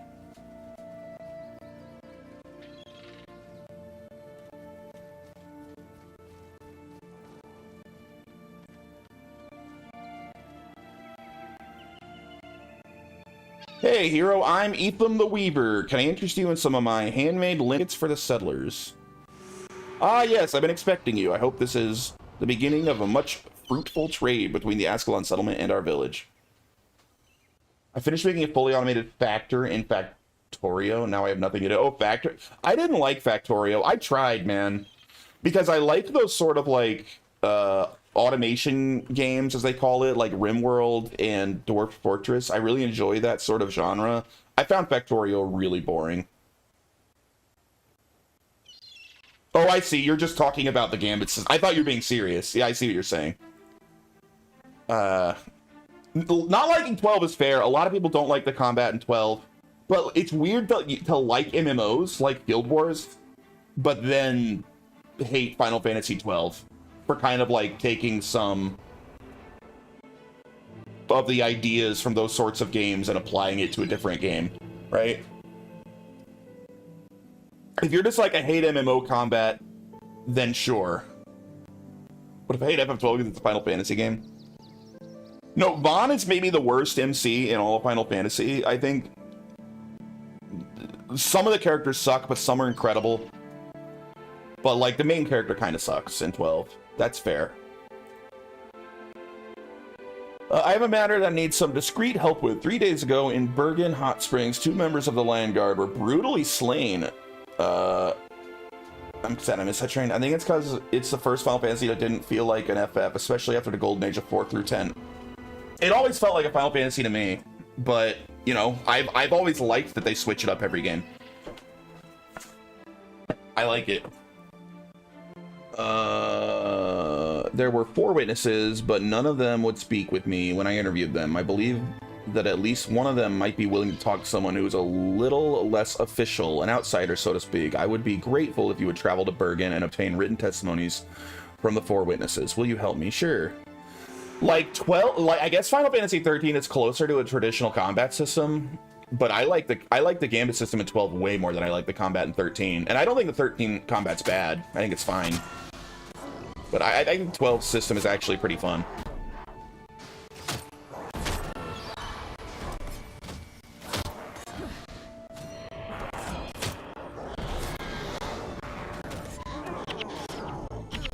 The hell? What do you mean invalid target? He's literally like right next to me.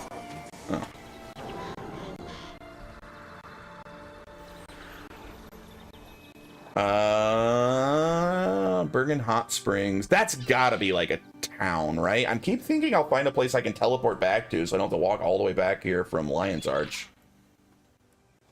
Let's hope. Because I need to restart my game, man. The audio is getting real bad. 13 was the first one I struggled to beat because I just didn't want to play it. I like 13. I think 13's gorgeous. Like, there's something to love about all of them. 13 has a beautiful art style. It's a beautiful game to look at. And I think the story's pretty damn good, but poorly told. It's the exact same issue I have with 15. I think 13 and 15 both have really good stories, but they're told very poorly in both. Like, I shouldn't have to do extra work to understand your damn story by, like, reading your codex for, like, hours, or your codex for hours. But if you do read the codex for hours while you play through 13, it's got a really good story. It's just, if you tried to just play the game like a normal person, and you don't go do all that reading, you don't know what the hell's going on, and it sucks. 15's kind of the same. 15's storytelling is, like, really vague, but if you actually do the work to understand what the fuck's going on, 15 has a brilliant story as well. Actually, it's my favorite villain in all of Final Fantasy. I love Arden. Reading gross, literally. You probably have to spend, I would say, at least 2 hours just literally reading in the menus in Final Fantasy 13. I don't mean like reading dialogue when people talk. I mean like you have to go in the start menu, open up the codex, and read for like a couple of hours to actually understand the story in that game. It's really poorly told, but if you do the work, it's a really interesting story. That does, everything does make perfect sense. It's just, I don't know what they were thinking hiding the story away in the menu. Odd choice. 13.2 fixes most of the issues with Final Fantasy 13, though. I think 13.2 is a legitimately better game than the first. It's really good. It's a really good game.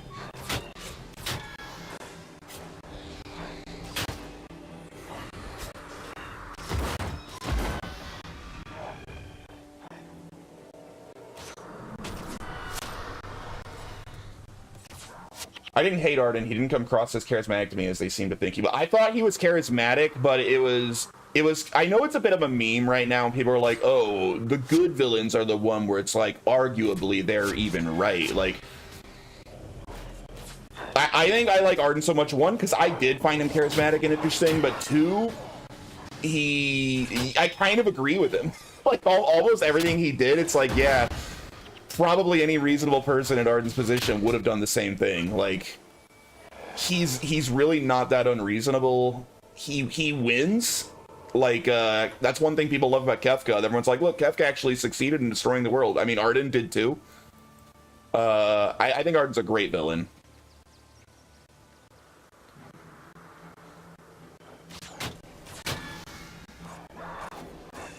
I think the dude's got style. He's intimidating. I'm a big fan. I like Arden a lot. I disagree with that sentiment. I thought Kefka was great, and there's absolutely nothing redeeming about him. About Kefka or Arden? Kefka is great. I love Kefka. Kefka's a great villain, but I like Arden more. Kefka, yeah, oh yeah, Kefka has no redeeming features. He's an excellent villain. That's one thing that's so fun about Kefka, is he's just an evil, nasty piece of shit, and he's just having a good time, like, ruining the world for everyone. He's great.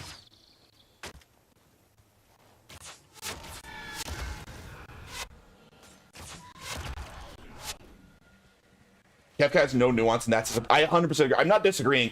I mean, there could be multiple reasons to like a villain, right? If all villains were the same, that would be no fun. Kefka and Arden are nothing alike. They have nothing in common except for the fact that they both win and technically destroy the world.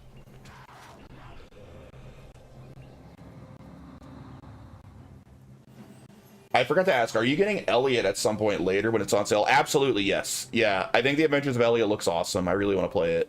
But probably later on sale. I would pay full price for it. I think the game looks good enough that I'd be willing to pay full price. I just have so many games I'm playing right now that I don't know when I'd get around to playing Adventures of Elliot anyway. So I'm in no rush. But yeah, it looks really, really fun. Bergen Hot Springs. What if I redeem it? I mean, you can't force me to purchase it. I think that it's a rule that like, you would have to buy me the game to force me to play it soon, because you can't be like, you have to pay $60 or $70, whatever it costs. If you redeemed it and bought the game for me, which I wouldn't recommend doing because it's like a full price game, then you could force me.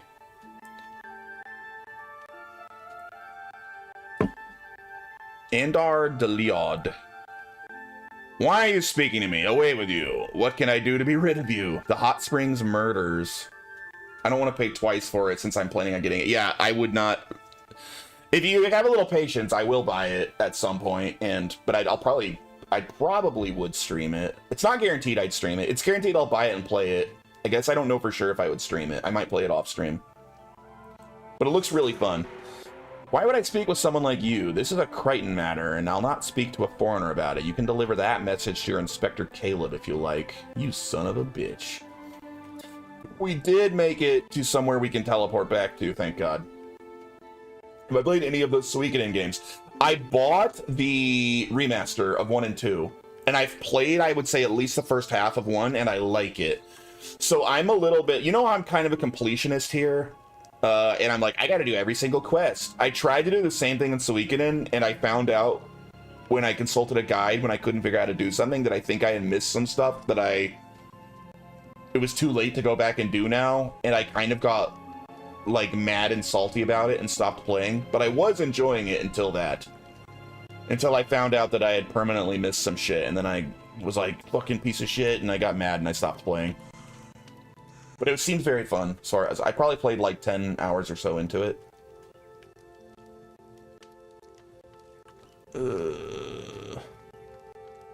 And yeah, I've heard that. I've heard the 2 is much better than the first. And I was liking the first, so I'd probably love the second.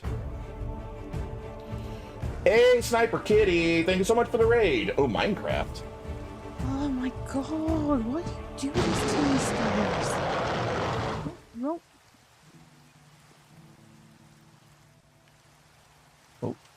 Very quiet in this clip. Goodbye. Thank you so much for the raid. I appreciate it. Are you a Guild Wars enjoyer?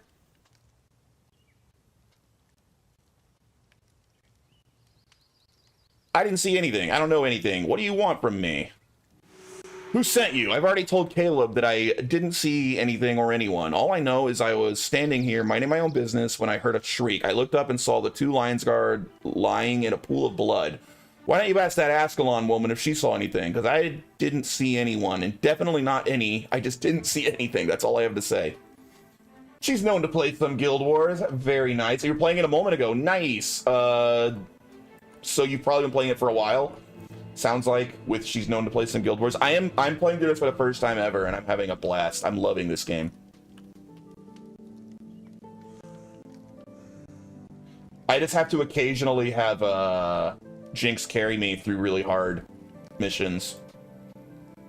We were playing Guild Wars 1 pre-searing with new characters since Reforged came out. Nice! Came back to it after years. I have a couple of pre-searing characters right now. I have a Elementalist that I was kind of planning on trying to get all the way to level 20 with, and I'm starting to realize how much grinding that's going to take, and I'm not sure I'm going to stick it out. But hey, I really appreciate the raid. I will need to throw you a follow. Appreciate you.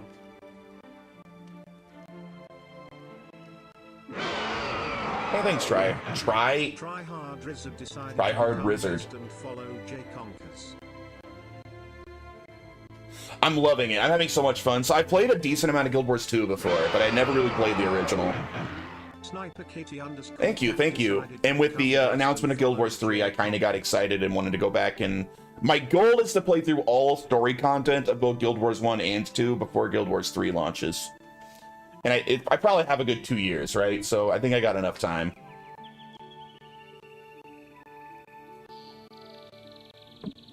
I'm a completionist, also Jay, grinding for a couple hours. A couple? Man, maybe there's something I don't understand there, but it seems to me like, like I'll be talking like 20 hours of just grinding to get there. Maybe there's something I'm missing, but it's so slow. But no, I'll probably do it. Hey, a wolf. We love the first one, played a bit of the second as well when it launched. Yeah, I like Guild Wars 2 a lot, but I'm kind of coming around to where I might prefer Guild Wars 1 with how much fun I've been having on this playthrough. I can get you from 1 to 20 in less than 20 hours. That's not too bad. I'm not afraid of these white mantle thugs. That's what they are, if you ask me. Nothing more than a pack of thugs, and no better than the char that drove us out of Ascalon. Did you need something? Good to see a friendly face. I didn't want to speak to that inspector because I wasn't sure about speaking to a Crichton. I came to the springs to get water to take back to the settlement when I saw the 2 Lions Guard arguing with several of those white mantle soldiers. Things were getting pretty heated when the mantle said something about righteous judgment coming for the Lion Guard. Just like all the other infidels, I left at that point to take care of some other business, but then later when I heard that the Lion Guard were found dead, I just knew it had to be the Mantle. The White Mantle, no way! I love playing Mesmer, currently playing a Ranger. Yeah, Ranger is what I'm going. I have, my 2 current pre-searing, I have a Warrior Mesmer. Although he's gonna play as a pure Warrior, I mostly made him a Mesmer just to unlock Mesmer skills, and, a Elementalist Necromancer, I'm also playing mostly as a pure Elementalist just to get the Necromancer skills.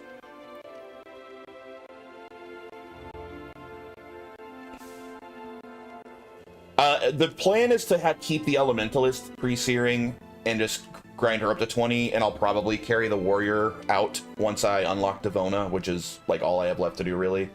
I played Elementalist Necro, it's a good build. Is it? I wasn't so sure.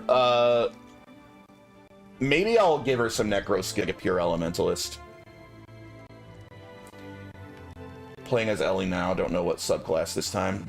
I'm really liking Ranger, though. Like, this guy, my Ranger's definitely my main. He's the one I'm going to be playing through the whole game with, for now. At least on stream. The others are mostly for off-stream. Because I like this game so much, I'm playing it off-stream, too. If you want to make yourself useful, you should go apprehend that band of murderers who called themselves the Shining Blade. Is there something else you need? I'll tell you what happened, all right. It was the Shining Blade. Those murderers were trying to extort protection fees from the merchants here when the Lion Guard showed up and tried to arrest them. Those Shining Blade murderers just cut them down without thinking twice about it. That's the truth. All right. So, back to Nebo Village. All right, I'm going to run back to Lion's Arch, turn these in, and restart my game to fix my damn audio. Is Ella Mesmer good?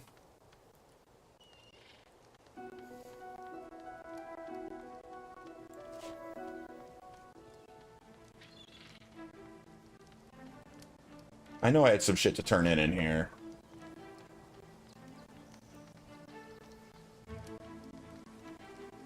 But I don't remember what. Oh, I think her.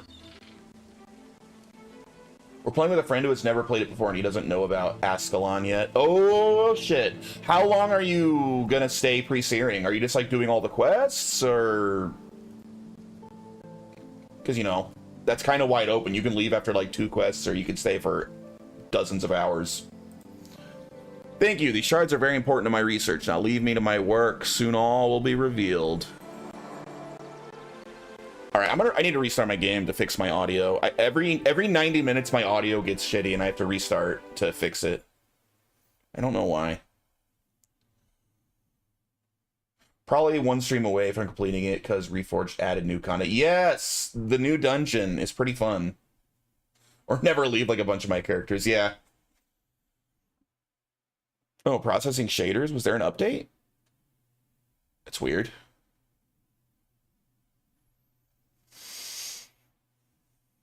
Linux things. You gotta process them Vulkan shaders.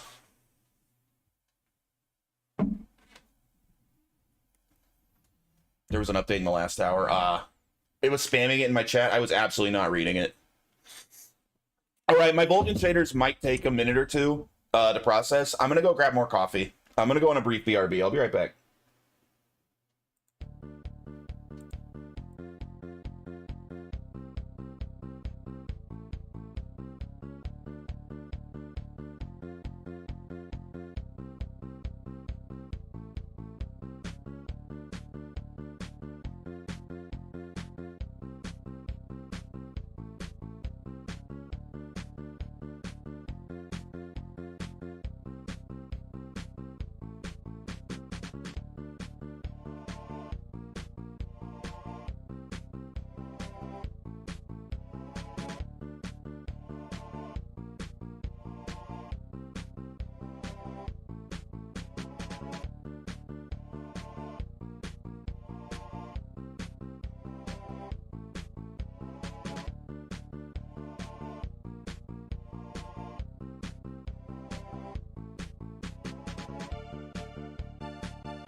I'm back, and the shaders are done. That didn't take too long.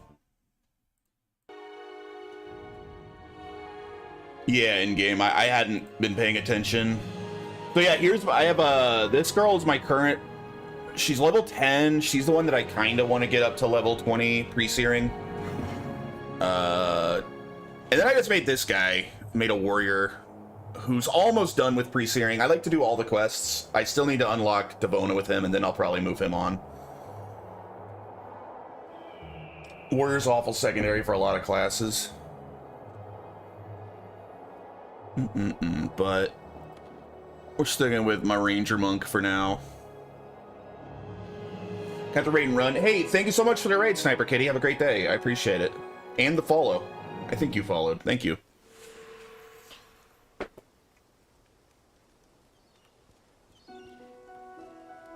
I have a Ranger Monk. Yeah, I don't use the Monk stuff much. I mostly got it because I think for this, I think people recommended being able to purge conditions being very useful. It hasn't come in handy much yet, but I'm sure it will as I get later in the game. Just for revive. Well, I guess that's kind of covered by my stuff at the bottom of the screen, isn't it? Oh. Alright. What else did I have in Ascalon? Anything? Oh, I gotta go give those blankets back. I guess nothing else in Ascalon. I can go give the blankets to those dudes.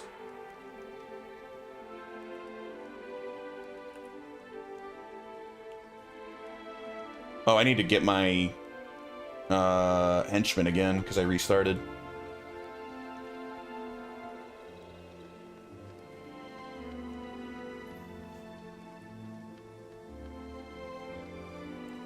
These written testimonies.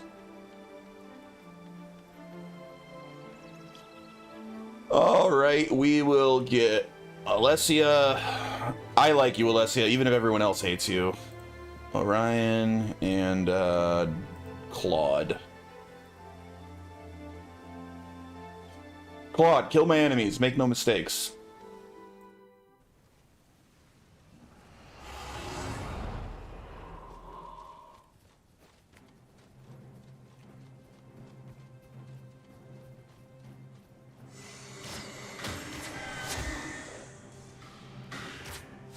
Keep telling Snipes not to go Elementalist Necromancer because she builds a break-even character and I get annoyed. What is a break-even character? What does that mean? Is that like to not run out of mana?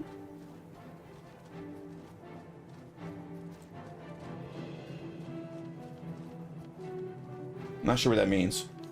She stays alive, but so do the enemies? Oh, jeez. Alright, that's funny.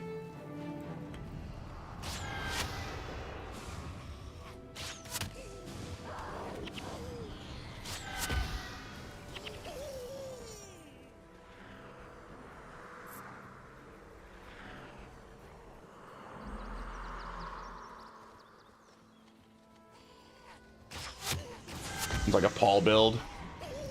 In Division.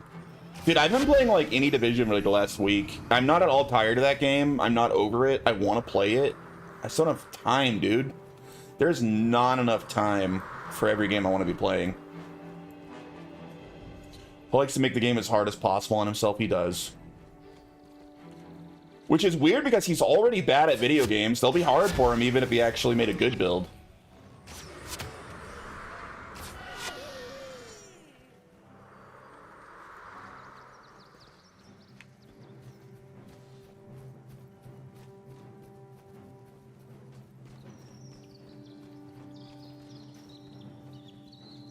But yeah, my pre-searing elementalist mostly does fire.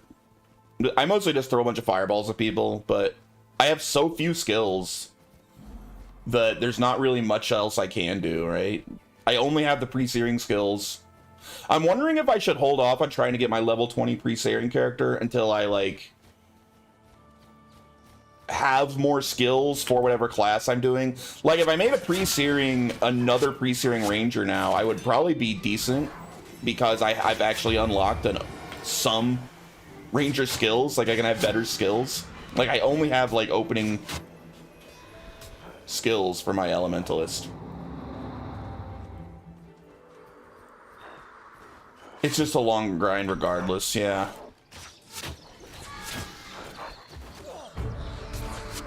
Another raid. Oh, your boy. What up, your boy?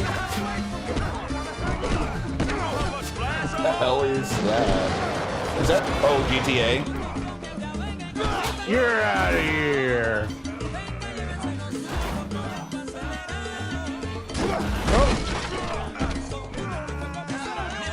Oh, I didn't even notice that bow. Hell yeah. Motherfucker! Oh, shit! Come and get me, pussies! Your boy raids are so loud. Oh, was that the Warriors? Dude, I remember liking that game from like way back when it came out. I remember that being a pretty good game. Good movie too.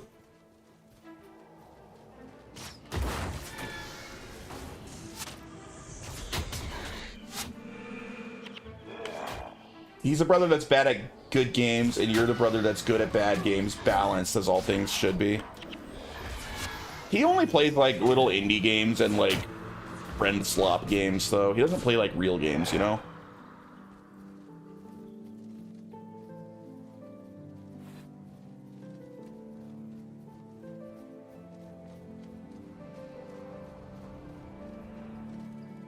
We do play some real games sometimes.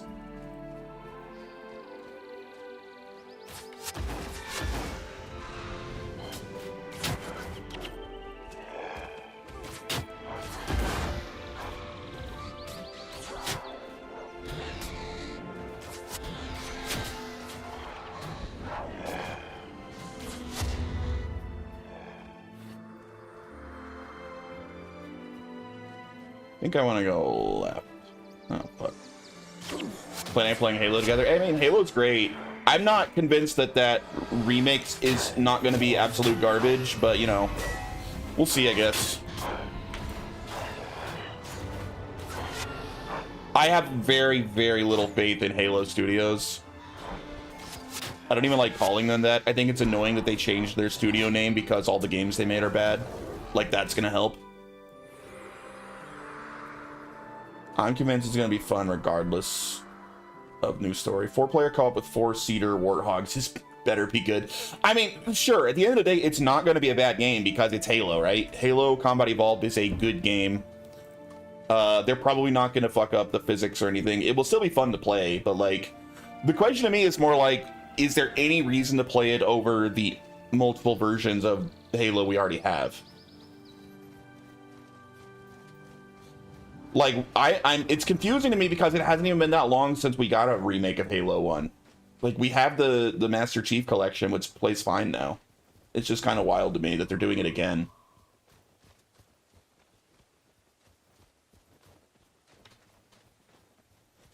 The fact that you can sprint makes it worth it. I actually hate sprint.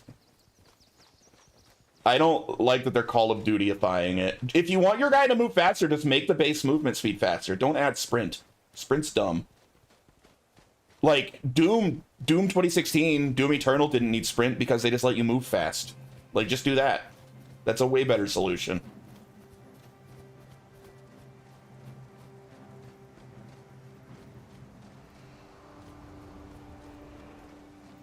In fact, everyone that makes first-person shooters should just copy Doom because they're the best.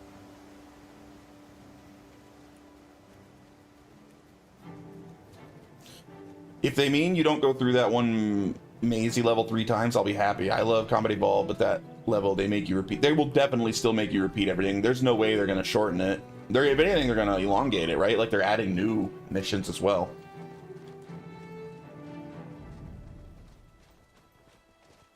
But yeah, it will be a good game. When I say I question if it'll be good, I don't actually mean it like that. I more mean, does it have a reason to exist? Like, will it differentiate itself from the Master Chief Collection? That's the real question. And enough to make it worth the money.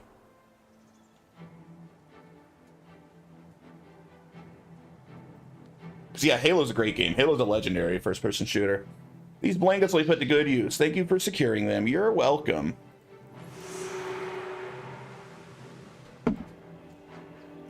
But yeah, I love Halo. I don't mean to badmouth Halo. Well, I loved Bungie Halo. I haven't played enough of 343 Industries Halo to have a strong opinion either way. I played a little bit of Halo 4. I actually did drop it. I didn't finish it, but I don't remember hating it. It just didn't hold my interest at the time. It might have just been that I wasn't in a point in my life where I was feeling Halo. You know how that goes. I didn't really give it a proper chance. I think we should do this. What is this one? Where's that? Telling me to go.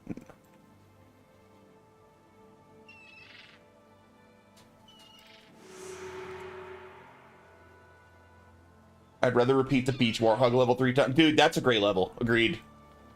Just driving around that little island on the Warhog's a good time. Silent Cartel. Honestly, I don't think Halo 1 has any bad levels. Like, I agree the repeating stuff is a little annoying. Because if I remember... okay, it's been a little while since I've played through it, but not that long. You're talking about you basically play the same level twice, but, like... you go reverse directions. Like one time you're going through the level and then the next, like a level or two later, you do the same level but the other way. Like you go back the other way, so they kind of reuse it.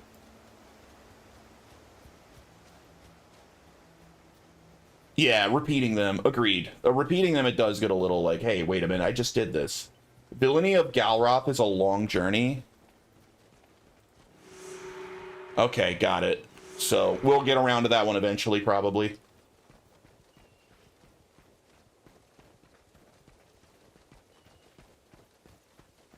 Even me, the biggest Halo fanboy. Yeah. Man, we all have our blind spots, right? I know. I mean, I can't badmouth you for saying that you're going to buy the Halo remake when literally less than an hour ago I said I'm a Final Fantasy simp that will buy any game ever that has Final Fantasy in the name. I can't say that and then be like, I can't believe you're buying the Halo remake when we already had one. Like, yeah, I get it. Did you do the bonus mission on the mission before Lion's Arch? Actually, no. I think that's the... well, no, I missed one. I've missed one bonus mission so far. I'll go back and show you which one. I don't know if it's the one you're thinking of. I've missed one. I have to go back and redo it. It's the one where Prince Rurik died. I missed that one. I've gotten every other bonus so far. Are you talking about the one with the pig? I did the one with the pig, but I had chat helping me, so it was kind of cheating.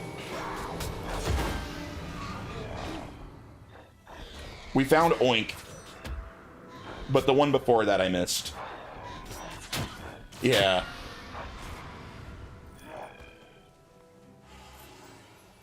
Who cares? Talk all the shits. I do the same.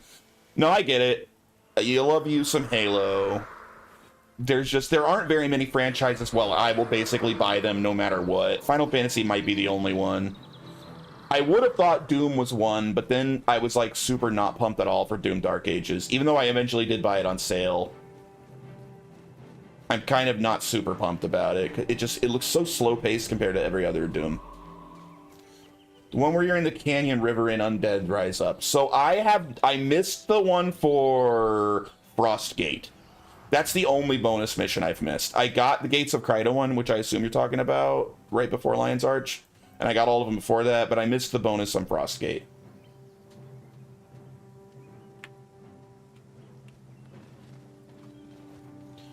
And Halo might be my buy no matter what. Yeah, I get it, man. Like, I think Final Fantasy's mine. I think that's the only one. Might be that Kryta one. I would have to check.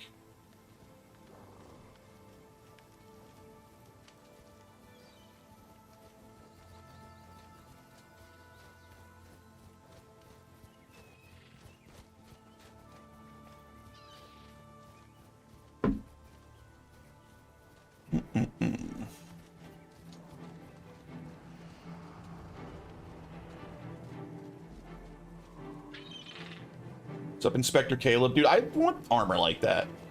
If I take my armor here, do I get armor like that? Because that armor's cool. I would wear that. Or my warrior. Move to Bona.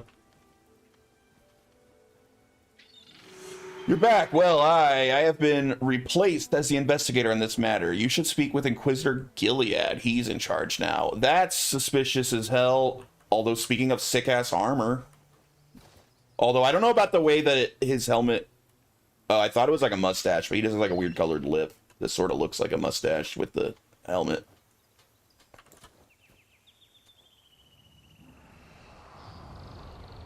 Dude, Devona's always getting in the way of people I'm trying to click on. I'll I'll take those papers from you. Thank you for your help. The Lion Guard is obviously undermanned, so the White Mantle will be taking over the investigation. Your service to the people of Kryta has been noted. Oh, that's dirty. Wait a minute. I better get to keep following up on this. We can't leave it at that. Bestial Pounce. Pet attack, pass. Kidding me? We can't let him get away with murder?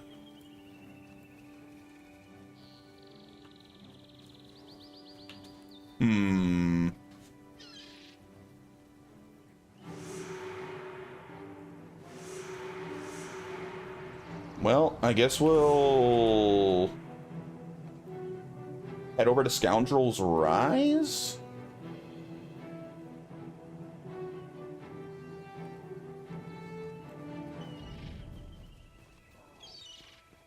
I don't like that. Hopefully we get a follow-up to that mission later.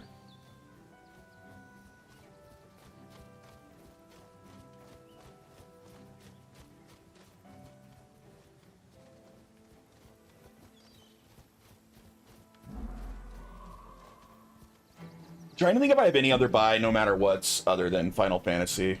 Oh, Xenoblade, probably. I'm pretty obsessed with Xenoblade. I might even buy a piece of shit Switch 2 over the next Xenoblade game, because I like those games so much. Buying a whole expensive-ass console for it.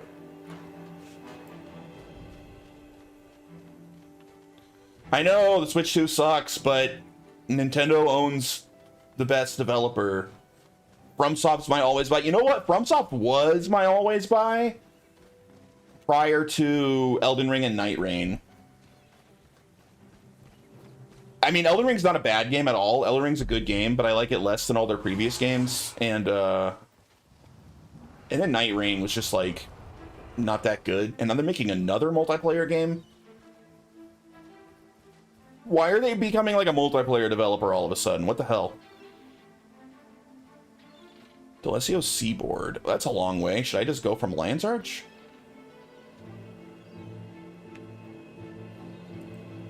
I don't know. If I'm buying a Switch 2 for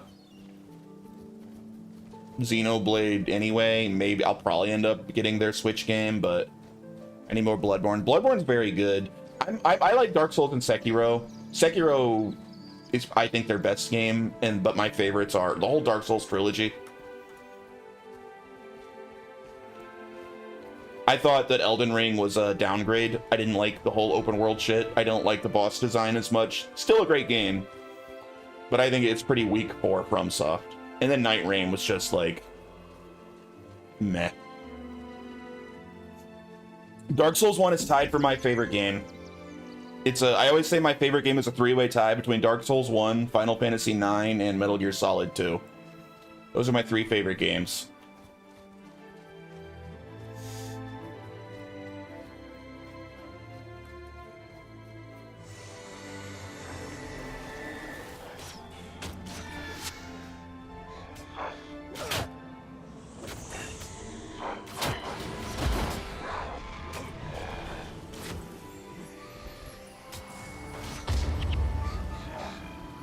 Don't forget the other... Oh, yeah, I like FromSoft's earlier games a lot, too, but, like, Dark Souls and Demon Souls are what, like, introduced me to them. I wonder if it's natural to just like the first one you play. For me, that was Dark Souls 1. See, I don't think so, because technically my first was Demon Souls, which I thought was good, but it didn't fully capture me. I didn't get obsessed until Dark Souls 1.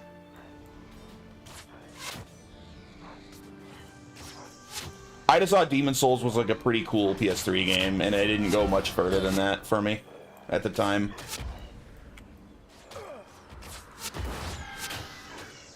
I got obsessed with Dark Souls. I went full Dick Wraith. I invaded people for dozens of hours in Blighttown. I just chilled at that bonfire halfway down Blighttown and just invaded people, pissing them off in an area that they hated. I got so good in Blighttown because I was constantly invading there that I could just sprint through anywhere in Blighttown with absolutely no problem. I won half my invasions by just scaring people into falling off the catwalks. It was so much fun, man. Demon Souls was great, though. I bought PS3 for €20 just to play Demon Souls before the remake came out. Yeah, I wanted to play the remake so bad that it almost got me to buy a PS5, but it never quite did. Because, you know, I still own the original. I still have a PS3 and a copy of the original Demon Souls. You're the reason I played it offline. Not specifically, but Asshole's like, you God, I loved it. I loved it. Well, you know, in Dark Souls 1, you actually had to put in a lot of work to become a proper Dick Wraith. Like, it wasn't easy. Especially if you wanted to invade, like, earlier in the game. Like, you had to play through a lot of the game while staying low level, and... Like, they made you at least work for it, right? Like, you can't just be a Dick Wraith. You gotta put in the work.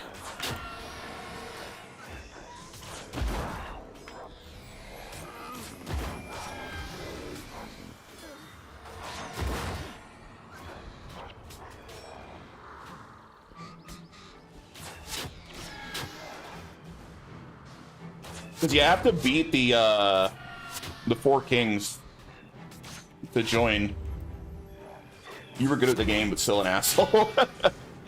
I thought that was a good compromise. I think that they overcorrected in a lot of ways. Like, they kind of fucked up the invasions in Dark Souls 2. They fixed it for 3. I actually think Dark Souls 3 is the best invasion mechanics of the whole series. They way overcorrected in 2 because everyone threw a fit about getting invaded by Dick Wraiths in the first. And they really did ruin invasions in that game. That's the biggest knock against Dark Souls 2, which generally I think is great and is way overhated. But they did fuck up the invasion stuff. Soul level was a horrible idea, and no full red eye orb for permanent invasions was also annoying.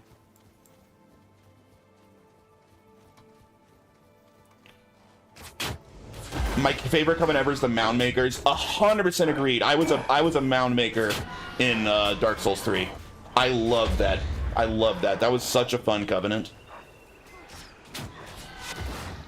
Yeah, just being the wild card, right? The wild card invader. So much fun. I loved that.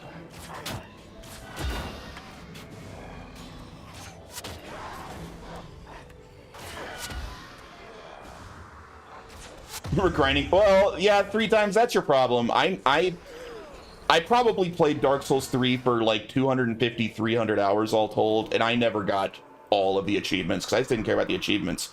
I just enjoyed invading people and playing through the game over and over with different builds.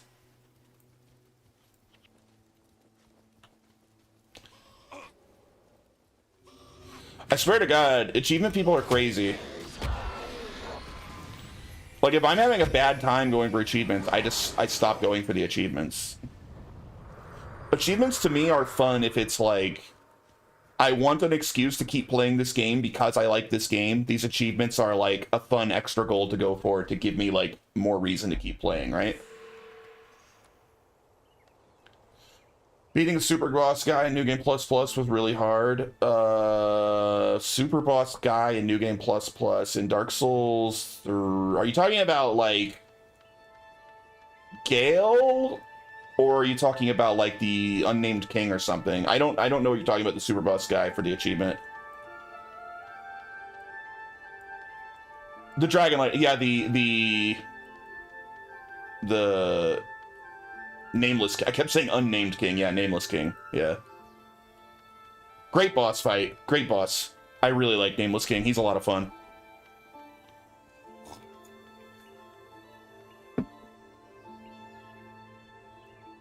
Other town. Okay, now we got 2 places we can teleport to. Nice. Oh, this is like, there's a mission here. Hey, we found an actual mission. Hell yeah. Mantle Knight Korea.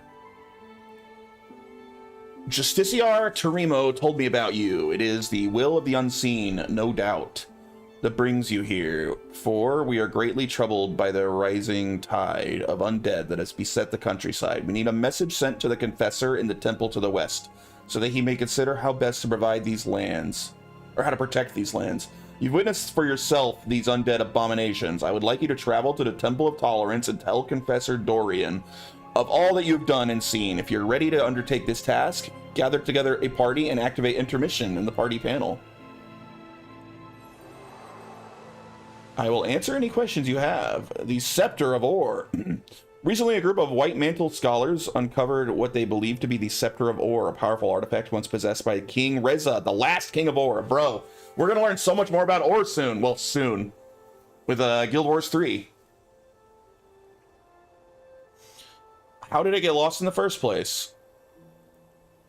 In the year 1062 AE, the Char invaded all three human kingdoms. The continent of Tyria was in turmoil. The scepter was lost somewhere between when the Char attacked Ascalon and when they reached the borders of Or. Those who knew of its whereabouts were all killed in the cataclysm, you see. When the Char reached the Orient capital city of Ara, the entire nation exploded in a flash of blinding light. Some say it was the vengeful wrath of the old gods. These days, though, only fools believe in the powers of Grenth, Balthazar, and the rest of the false pantheon. The more rational thinkers among the White Mantle believe the cataclysm was the works of foul black magic dragged from the forbidden tombs deep below the streets of Ara. Must be weird to know more about the world from Guild Wars 2 than go back to Guild Wars 1. To be honest with you, I didn't follow the lore and the story as much as I wish I had when I was playing Guild Wars 2. I'm going to pay a lot more attention to that on this, like, full stream playthrough than I did before. I mean, I've been around Or, right? Like the ruins of Or, because you spend a lot of time there in Guild Wars 2, but...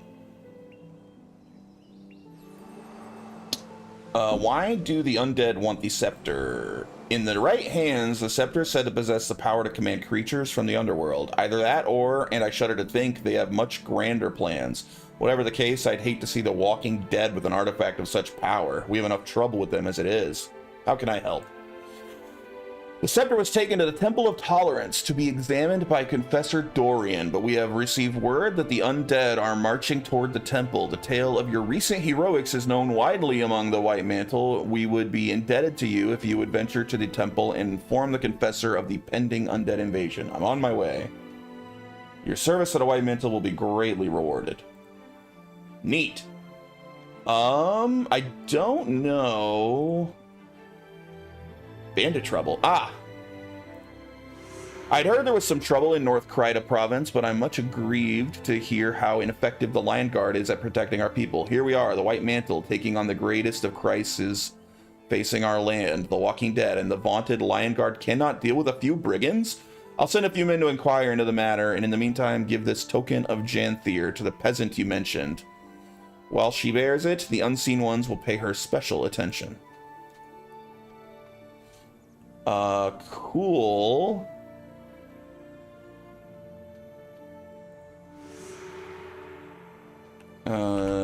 This one's way up in Scoundrels Rise. Maybe, I don't know if I want to do that or do the mission first. Those guys are running around like crazy. Off to bed, have a good rest of your stream. Hey, thanks for hanging out, Tryhard Wizard. I appreciate you. You have a great day too. Sleep well. Or great night, I guess. It's still day for me.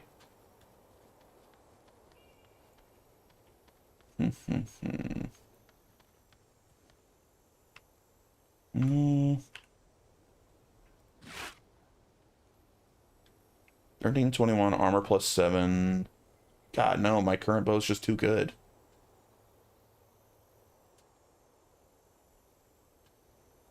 Yeah, my current bow is just so good.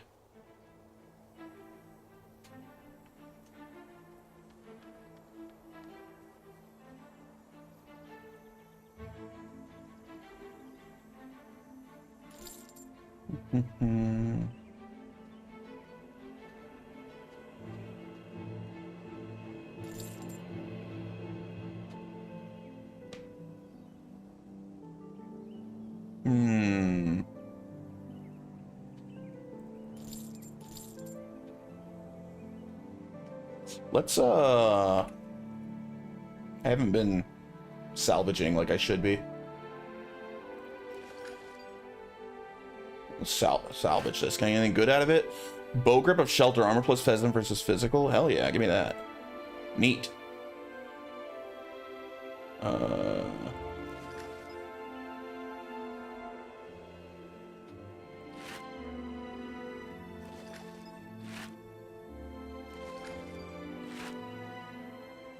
Alright, I guess that's it.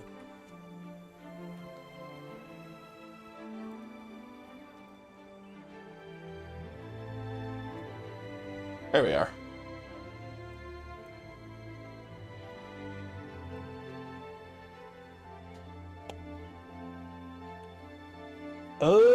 I think maybe I'll just do the mission while I'm here, because going all the way up to Scoundrel's Rise is kind of out of the way.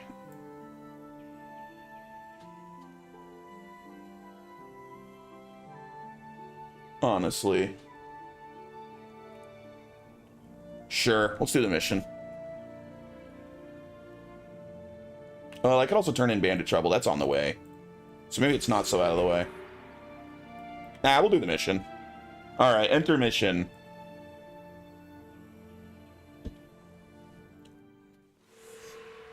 Lend aid to the White Mantle in their fight against the undead. Hurry to the Temple of Tolerance. Discuss the undead menace with Confessor Dorian. They've overrun the valley. They're moving on the village of Hakewood.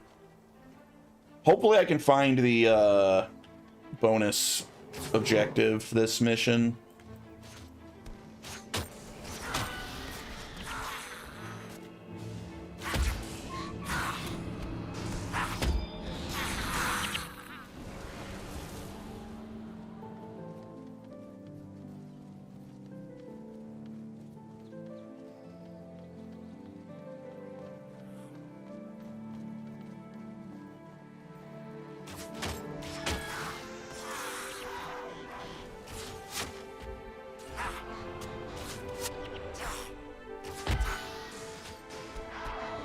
If anyone's paying attention and knows where it is and you see me starting to pass the bonus objective, let me know.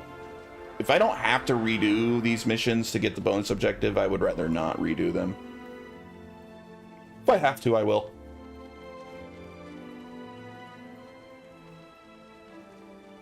Mesmer. Gross. Kill him. Filthy Mesmer.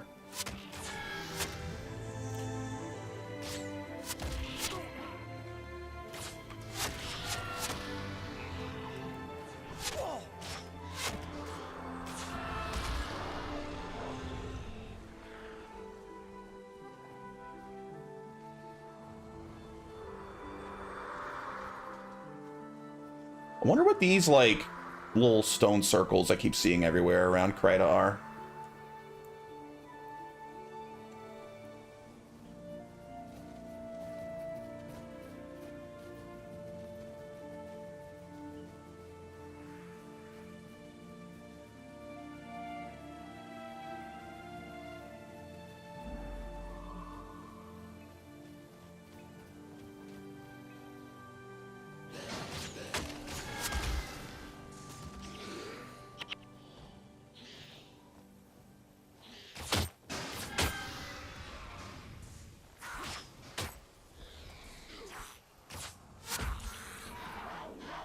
Warlock's robes. Pew pew. What up, Razin? Raisin? I don't know if it's Razin or Raisin. I'm gonna go with Razin. Let me know if I'm pronouncing that right.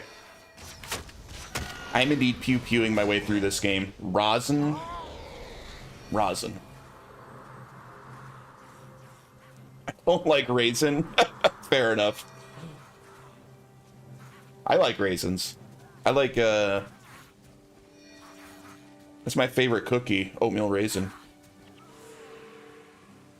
Clear out the undead from the village of Hakewood. Nice knowing you, sir. You too.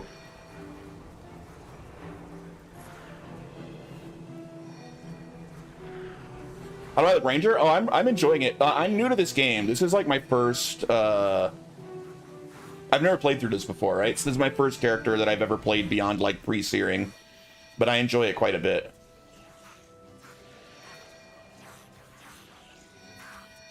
Fuck, they're killing these people fast! Save the villagers!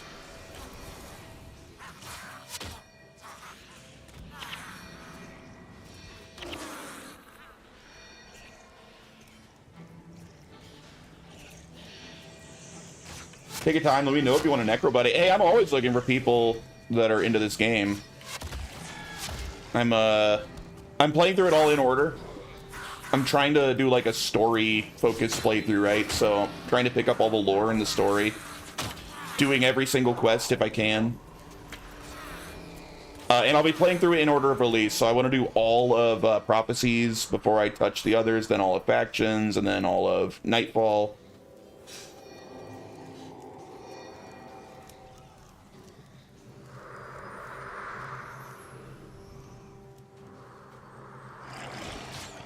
But I'm having a lot of fun so far.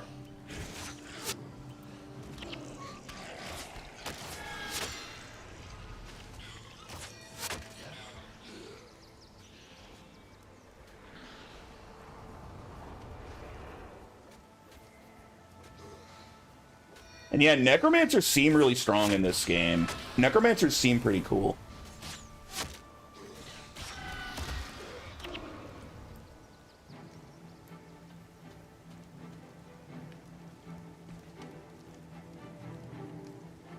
Ya boy. How was your stream, ya boy? I didn't really talk to you after you came in. Hope it was a good stream.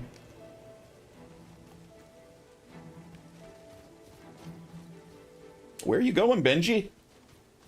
Necro is quite green.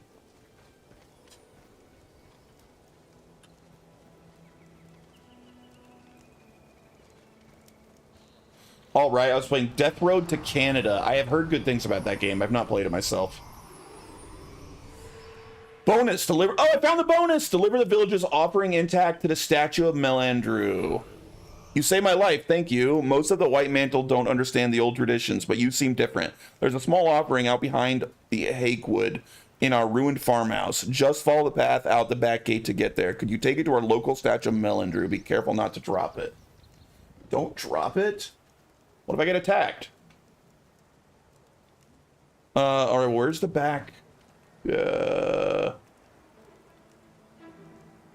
don't know what the back road really means. Wouldn't be by the gate guard.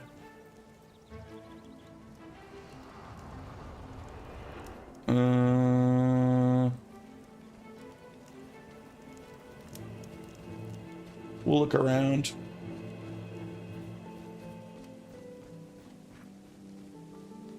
It's so fun. I think I heard you talking about it maybe during Joey's stream. You might have been talking about it.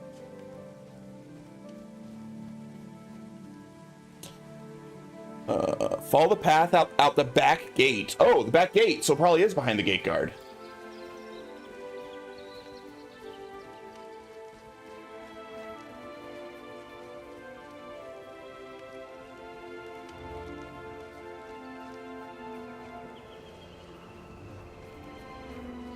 Take it to the local statue of Melandru. I don't know where the hell any of these things are.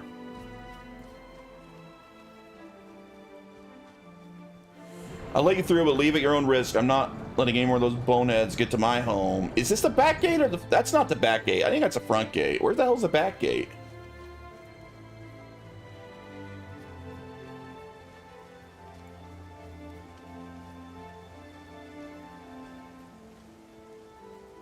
Ah! Maybe up here?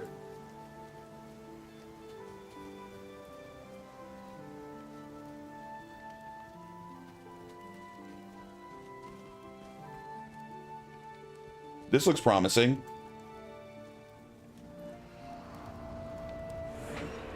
They both say the same thing. Bruh, I don't know which is the back gate. Fuck. Is he gonna lock the gate behind me? I'm scared to walk out. This feels more like a back gate than the other one did. Don't lock the gate behind me, dude. Leave it open. Well, there's a lever, right?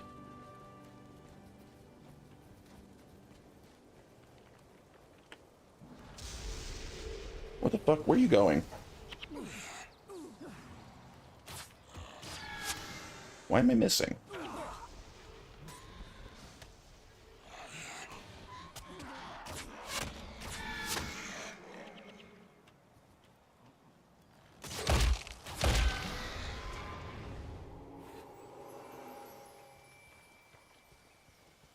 I hope I'm going the right way.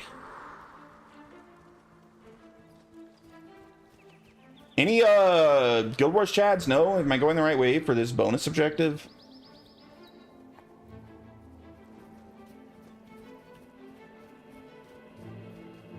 You are going the correct way. Thank you, Sherman.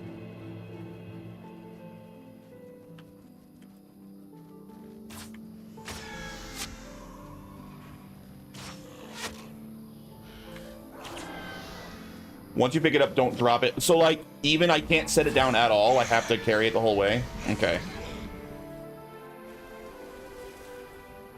Good to know.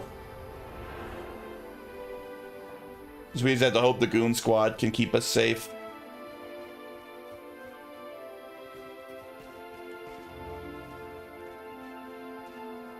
I mean, we're killing everyone on the way, but, you know, more guys could easily pop up in this game. 5-second rule.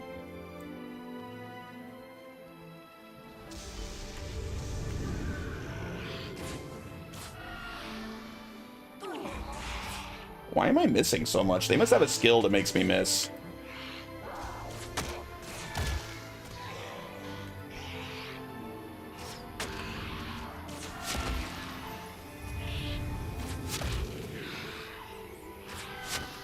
They should fix that. It sucks when you're playing by yourself and you're not a caster. What do you mean? You're ahead of me on missions, but level 16. Yeah, I mean, I've done every single mission, and I spent a long time, like, pre-searing.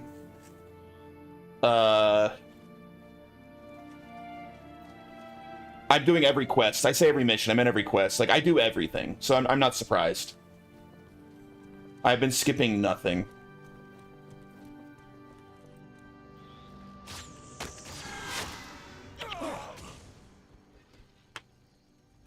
Killed all the bears pre-searing. I had to kill quite a few to get those pelts. Sometimes those pelts just don't want to drop. Quit knocking me over, asshole. Rip bears.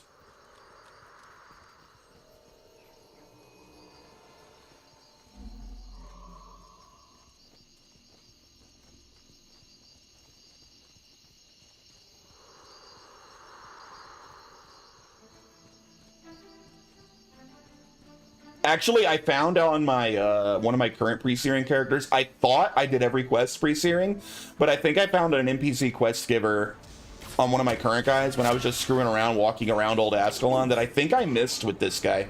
So I actually think my whole thing of trying to do every single quest, I think I failed before I even left pre-searing.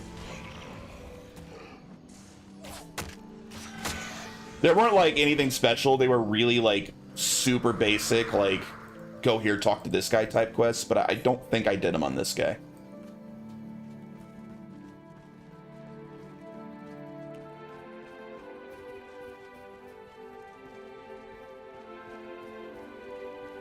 Hey, there's the offering, and there's a... Wait a minute. Am I gonna go... Where am I gonna take it? I don't know where I'm taking it. Hopefully just in there and nothing knocks me over. Wait, why are there multiple? Huh? You can go back for it once you kill the things ahead? Why is there more than one? And what the hell? There's like a broken bridge? So you don't think I should take it? Yeah, well, the thing is, I don't know where I'm going to be taking it once I grab it.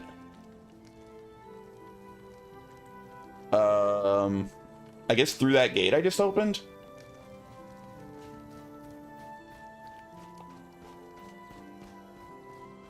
So I want to clear the way to some statue of Melindrew? Is that what he said? To the local statue of Melindrew, yeah.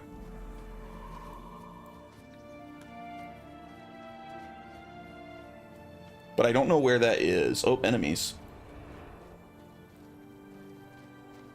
Where are you guys going?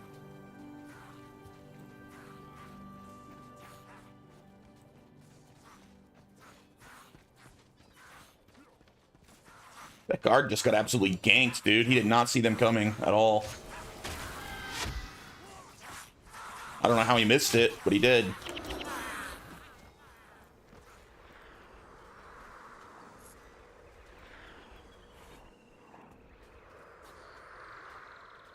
Shrine of Mending. Is it up there?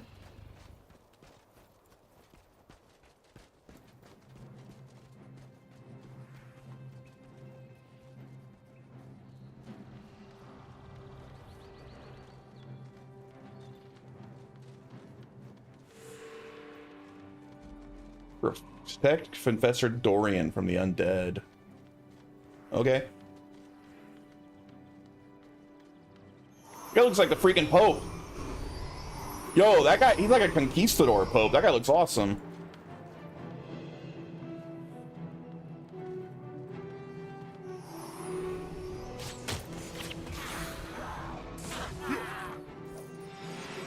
Protect the Pope.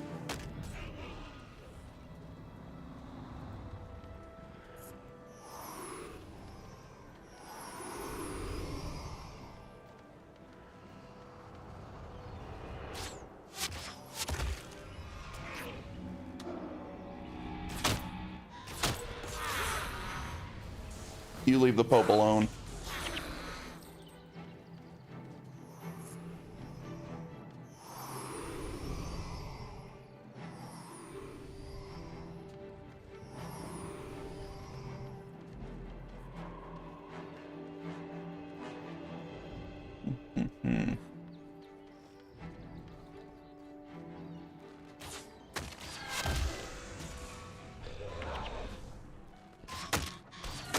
Where are you going?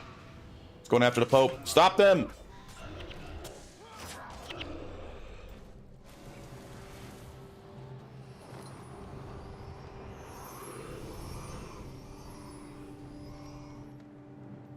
Are there any more coming?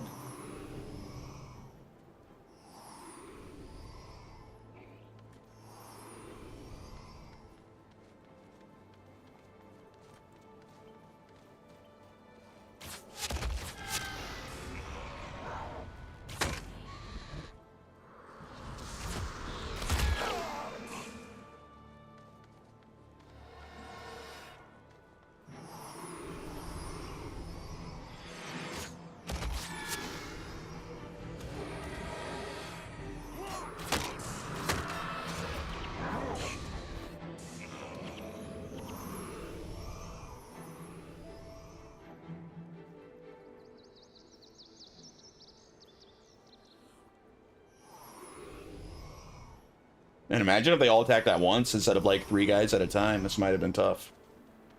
Here we are. We're over here.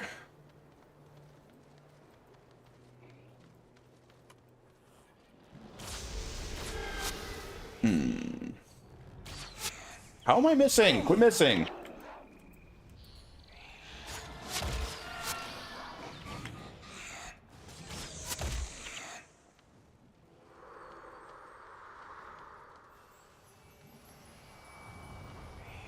How long does this go on for?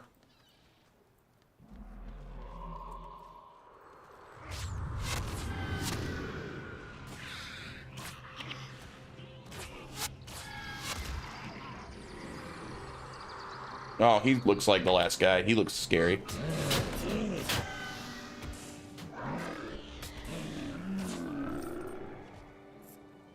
Bones.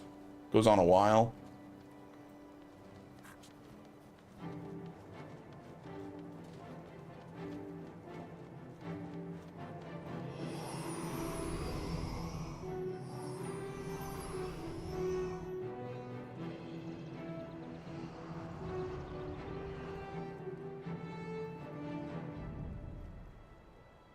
Just one mission that's words. It's okay, you're protecting the good guys.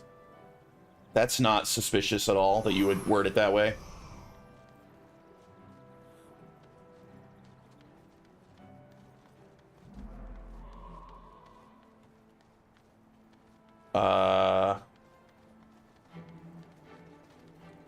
You know what? I'm just gonna go murder this guy. Since they're not coming for me, I'll come for them.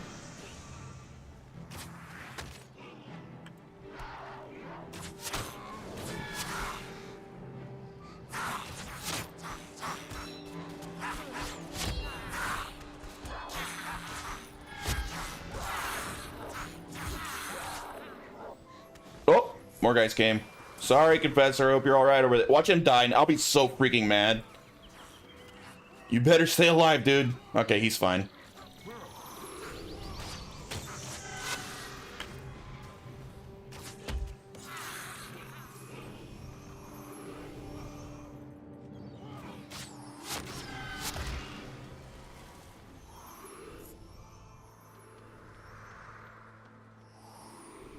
I'm trying to figure out if I should buy this game. Is this game dead? No, honestly, this game is absolutely popping off right now. It's so cruel. Since they started updating the game again, since they launched Guild Wars Reforged, plus I think that the announcement of Guild Wars 3 has just kind of reignited the whole Guild Wars fandom from 1 and 2. This game's definitely alive right now. I don't know if we can say for sure if it will stay as alive as it is, but it will certainly never be dead. I mean, this game managed to not be completely dead after, like, 15 years of no updates, right? Your biggest turn-off is the instance. I mean, it's just, it's personal preference, right?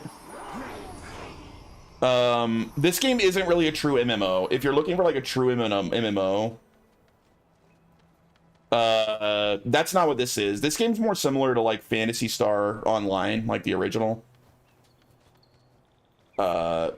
You see a lot of people in like the towns in instances. I like this style, but I understand if you want a true MMO. Guild Wars 2 is probably more up your alley, which is also popping off from what I hear right now. That's like a pure, real MMO with massive amount of people on screen at once. I kind of dig this style, but I understand it's not for everyone.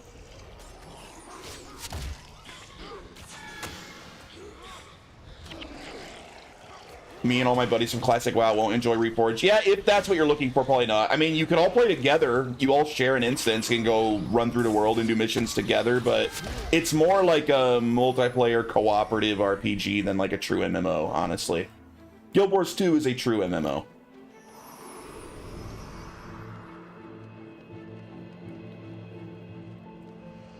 Is there an auction house? I don't know. I don't think so.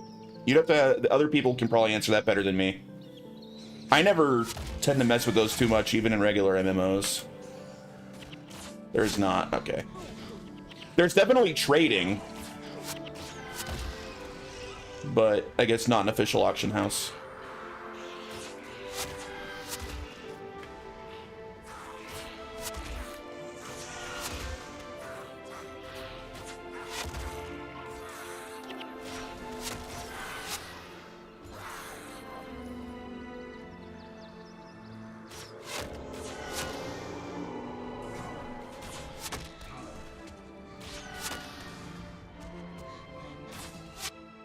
Hey, where you going, you coward? Get back here. All right, we did it. If I wanted a weapon, I could buy it off a player. There are hubs people go to and try to sell their goods. There are some websites as well. Yeah. So yes, however, my understanding, I haven't reached late game yet in this game, so anyone that knows this game way better than me can correct me if I'm wrong. My understanding is your gear is actually not that important in this game. Like, your build and the skills you've collected are a lot more important than your gear in this, from what I've been told. Like, you basically build your own skills set out of, like, thousands of skills you unlock, and that's the biggest thing that determines how powerful you really are. What skills you have unlocked and how you build. I mean, gear matters, just a lot less. That's my understanding. I'm not going to end the quest if I talk to Dorian, right? Before I go do the bonus objective. I don't want to accidentally finish this quest.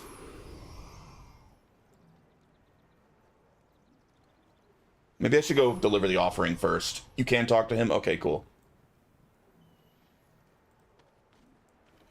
Yes, I'm already aware of the undead army, though when the fort fell under attack, I sent my scribe, Dinas, away with a package. He carries a scepter of ore with orders to keep it out of the hands of the undead. I would be indebted if you would locate Dinas and return him here to safety. You got it, bro. I still need to find the statue of Melindro.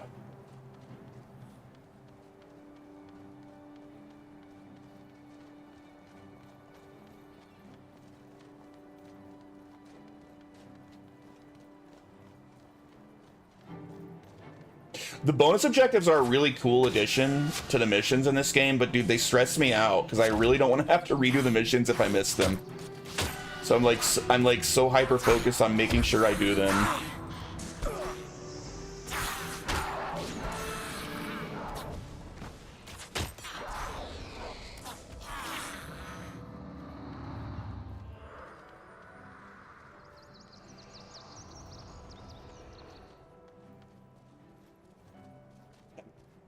I could find the statue, so I know where I need to clear the way to.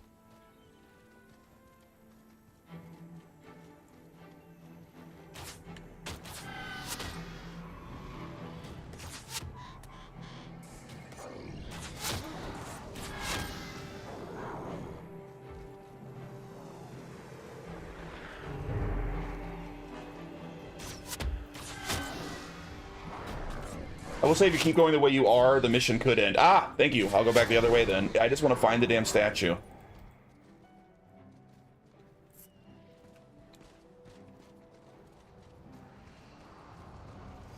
Mm-hmm.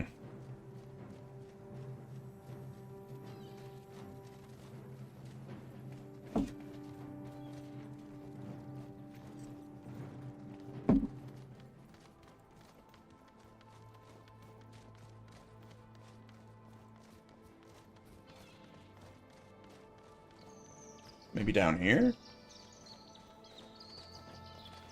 Let's go kill these guys.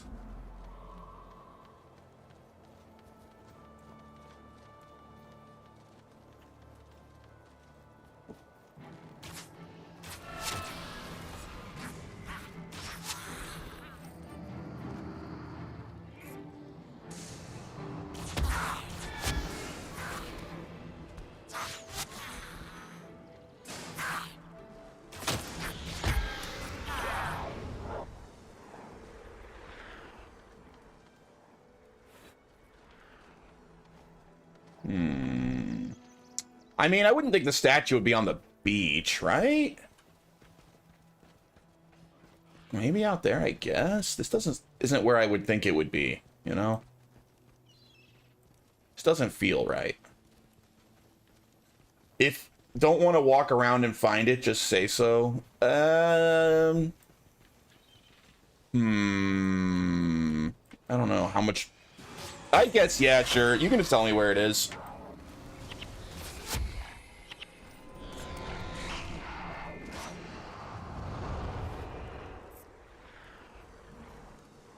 I'm guessing not this way. This really doesn't feel right.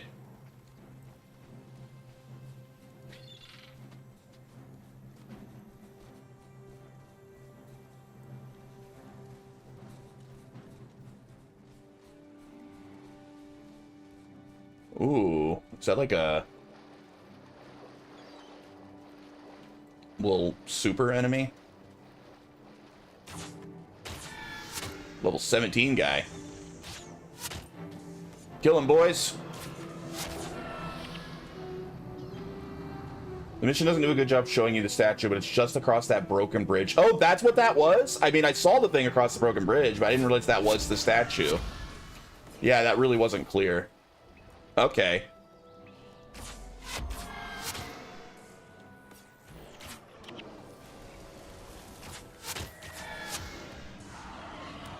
Don't want to use the Crichton chest.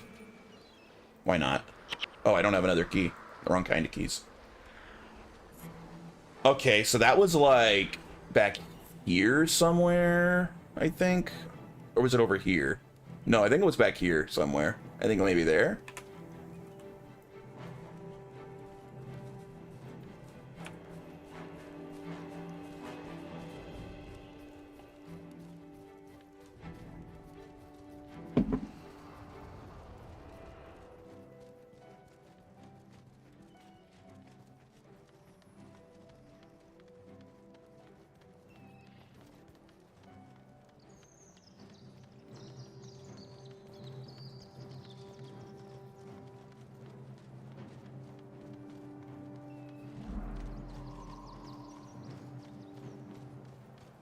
Let's see. I think I came from over here. Yeah.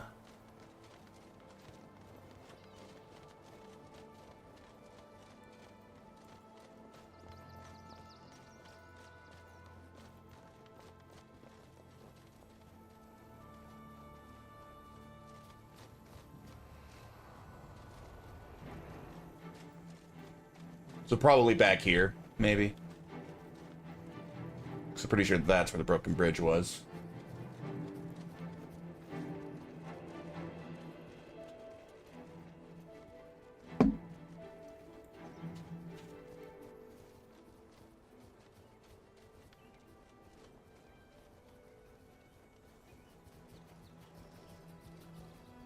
Maybe I need to go way up there, though, I think. Okay.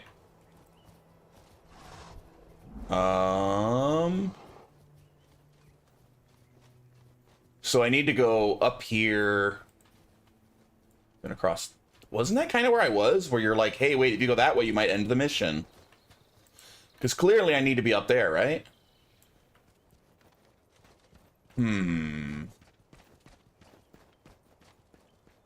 That's a long way to carry that shit.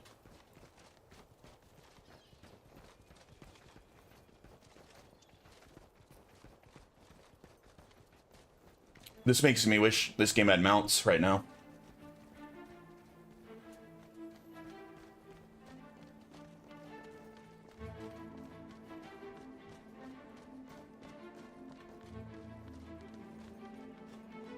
Dude, imagine Guild Wars 2 mounts in this game. How sick would that be?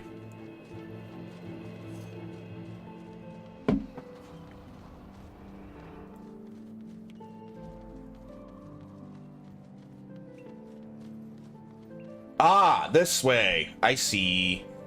I see. This is definitely the right way. Okay. So let's clear out any enemies up here.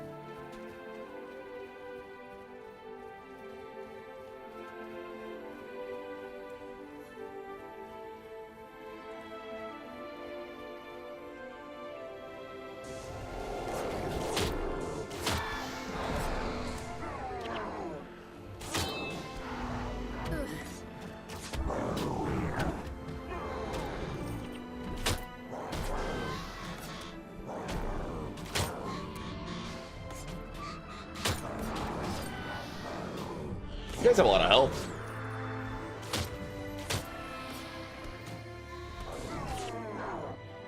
Money.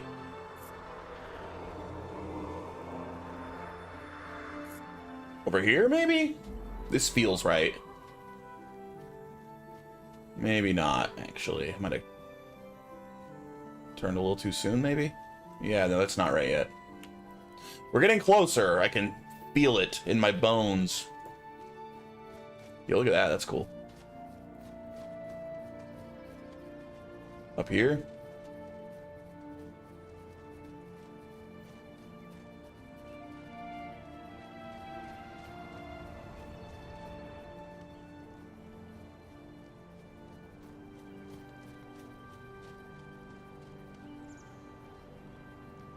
Dude, I'm gonna have to do this whole long-ass run again. This is kind of an annoying bonus objective, man.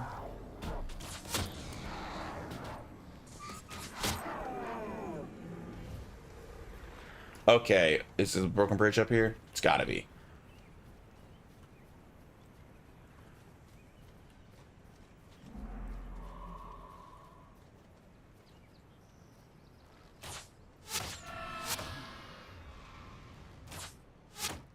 Why aren't you guys helping? Go fight them.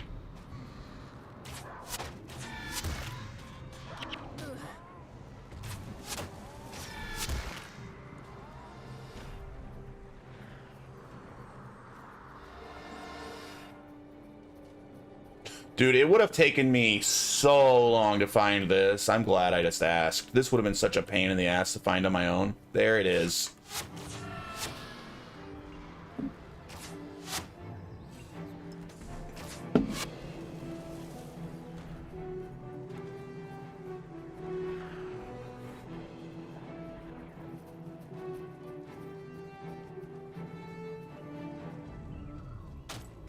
Happy to help. I was trying to get more of a clue in the exact direction. Yeah, no, that clue was great. I was able to figure it out from there.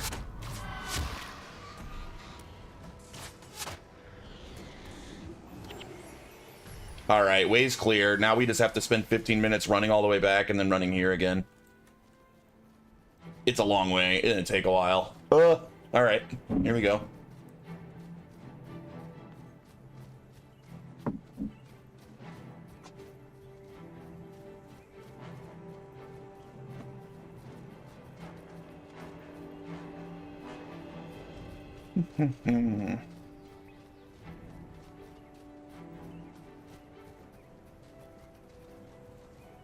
I really like this golem. Mox is cool.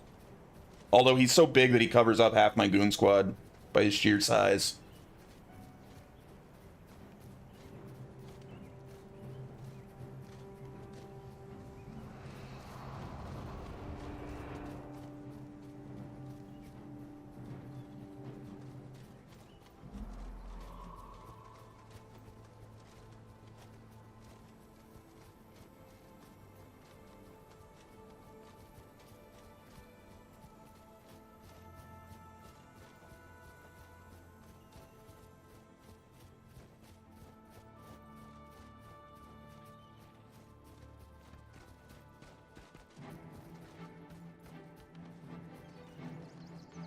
God, this is such a long run. Wait, did I make a wrong turn? No, I didn't. I went the right way. I think. Yeah.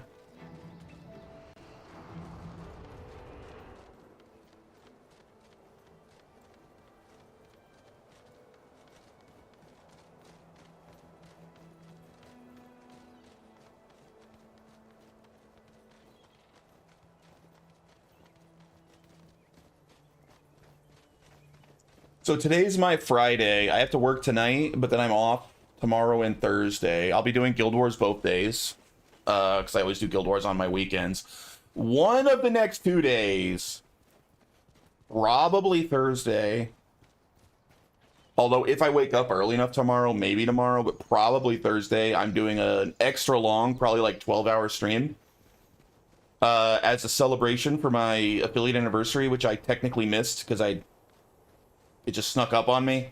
It was yesterday, but I've been working. I couldn't really do a proper celebration. So, big ass, gigantic Guild Wars stream, probably on Thursday, for a very long time.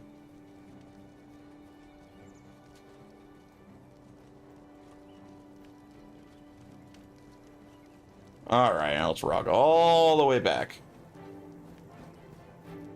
GG's, I'll join after work. Noise. Exciting. Yeah, I'm looking forward to it. I'm just gonna lock in, dude. Just lock in Guild Wars all day.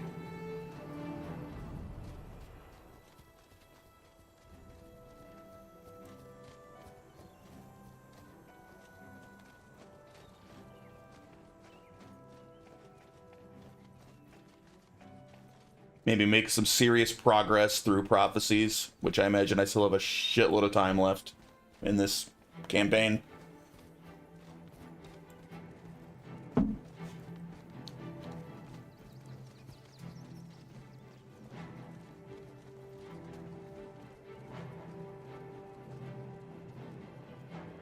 Yeah, I wish I had realized my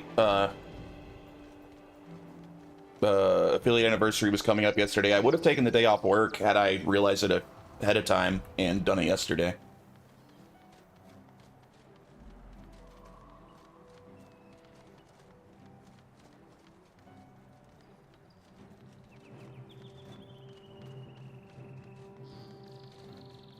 Be fun to see you try Villainy of Galrath back in 2005. That was the first big difficulty jump, if I remember. Really? Huh. Interesting.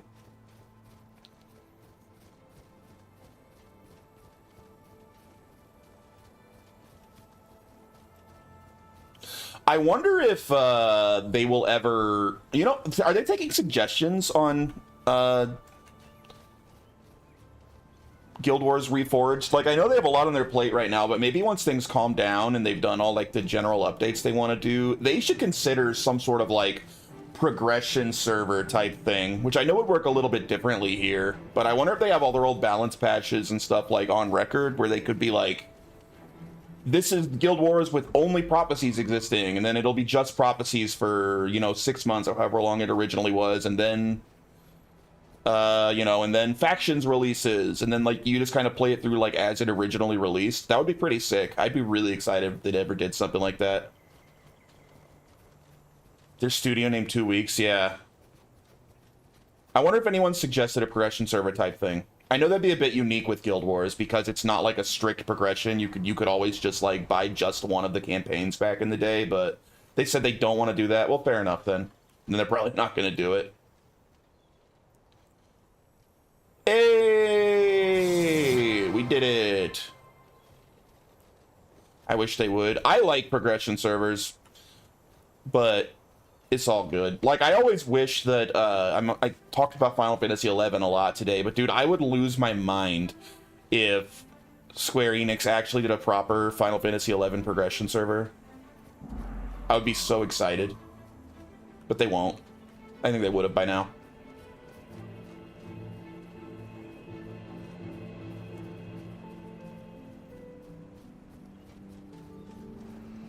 EverQuest is smart about that shit. They start new progression servers like every few months. Like, I think that's smart.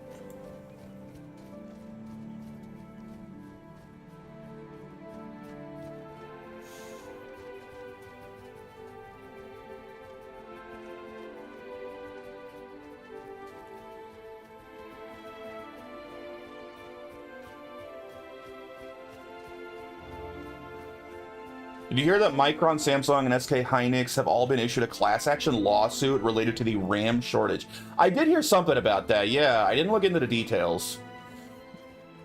I think they said something that it would already split up the player base to be even smaller. You know, that's a really good point.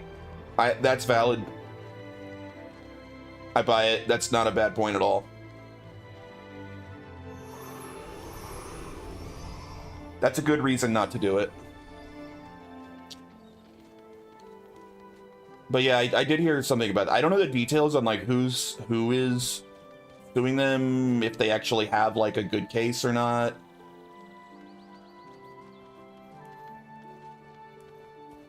I don't think it will do anything. Like, no matter what they do, it's not going to help with the shortage, because the fact of the matter is, it's all being bought. It's all being bought by corporate interest.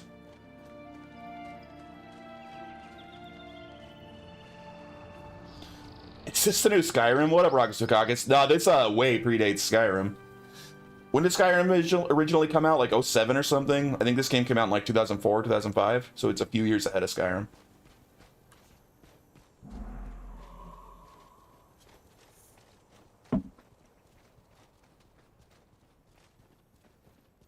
Complaining against all defendants by people I don't know.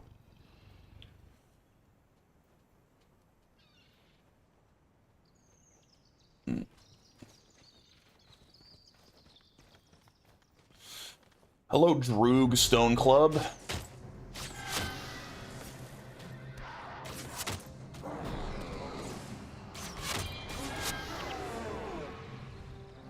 To the south, locate Dynas and the Scepter of Ore. Hey, well, that was easy. Hello, Dynas. The nature of antitrust will be headed by Judge blah, blah, blah. According to the lawsuit, the filers have demanded compensation from these companies. It claims that these companies gouge prices by artificially creating shortages in the industry. Hard to prove. That'll be hard to prove. Interesting if they do prove it. I mean, I'm sure it's true to some extent. I know who you are. You're the heroes everyone is talking about. That's right. And we're here to escort you back to the It's so Temple of weird when I Tolerance. talk. We can't go back to the temple. It's swarming with undead. That's already been taken care of. The temple is safe again. Oh, thank the heavens. Confessor Dorian will be very pleased to have the scepter back. Very pleased indeed. Then let's not keep him waiting.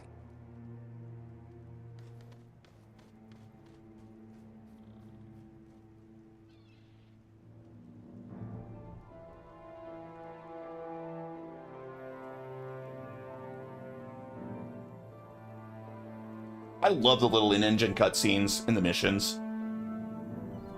There's something very charming about them.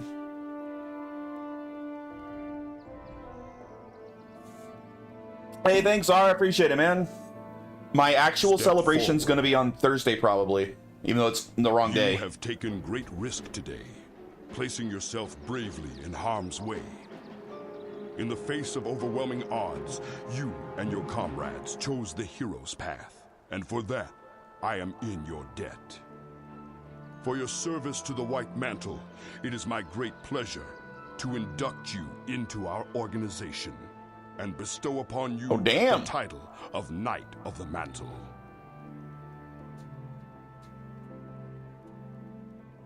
Arise, Knight of the Mantle, and join your brothers in arms. Ba-ba, ba-ba.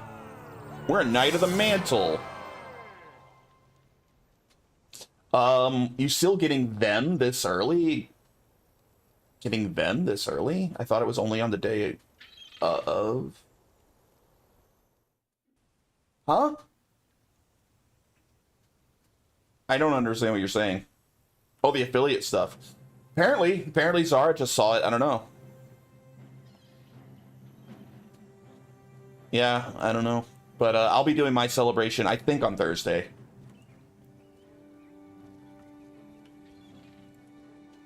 Oh, we're so close to level 18. You get any cool rewards?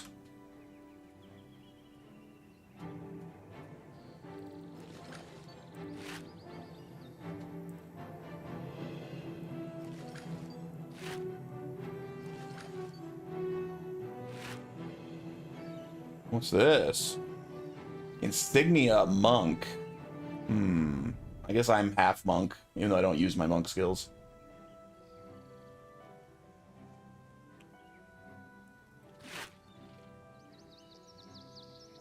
Armor plus 10 versus elemental damage. That's really not that good. That's disappointing, to be honest.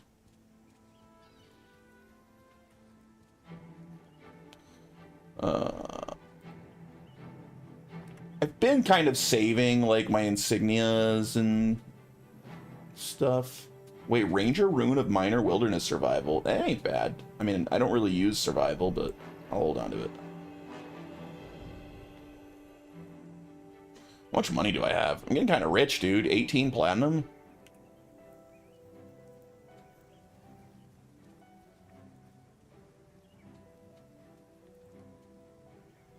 Oh, wait. Should I hold on to the bow grip of... Armor plus 7 versus physical. That's actually potentially pretty good. Let's hold on to that, too. I could use that at some point. Maybe. Dang, rich.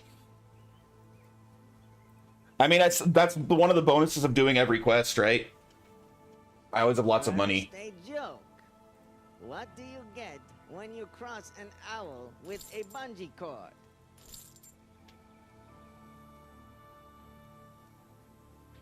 My ass. Sub Cyber. You know about the PS1 game Legend of Dragoon? Yeah, of course. I've absolutely played and beaten Legend of Dragoon. It's been a while, but I like that game, yeah. My nipples look like milk duds. Should I hold on to yellow dye? I don't see myself ever using yellow, but I'm kind of holding on to all the dyes I'm starting to get now. I'll hold on to that, too. I'm probably holding on to too much shit.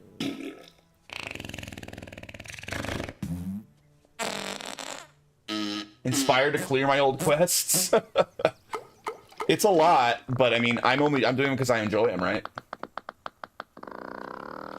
A remake of Legend of Dragoon? I feel like people have been asking that for like a decade at least, and I don't think it's ever gonna happen. I feel like Sony would have done it by now. It seems like a no-brainer. I feel like that's free money. I don't know why they don't do it. Just literally hire one of your many studios or contract a third-party studio to remake that game for you. Like, it seems like absolutely free money they're leaving on the table. Seems wild to me. Shit. I do got work tonight. I should probably wrap up the stream, even though I'm having fun. This is a good stopping point. Oh, they just throw me straight to the next mission area. I love when they do that. Dude, how did I get way the hell up here? What? I'm so far away from everything now. Damn. All right, yeah, I'm gonna call it here. The closest you'll get is Expedition 33. Yeah. Thanks for the stream. Yeah, thanks for being here, Rosin. I'll be back tomorrow. Tomorrow I will, you know, probably a good 4 or 5 hour stream of this game, but the long stream will probably be Thursday, and I'll probably do a 12-hour stream. Maybe I'll post something about it on, like, Twitter, although I don't have any followers there.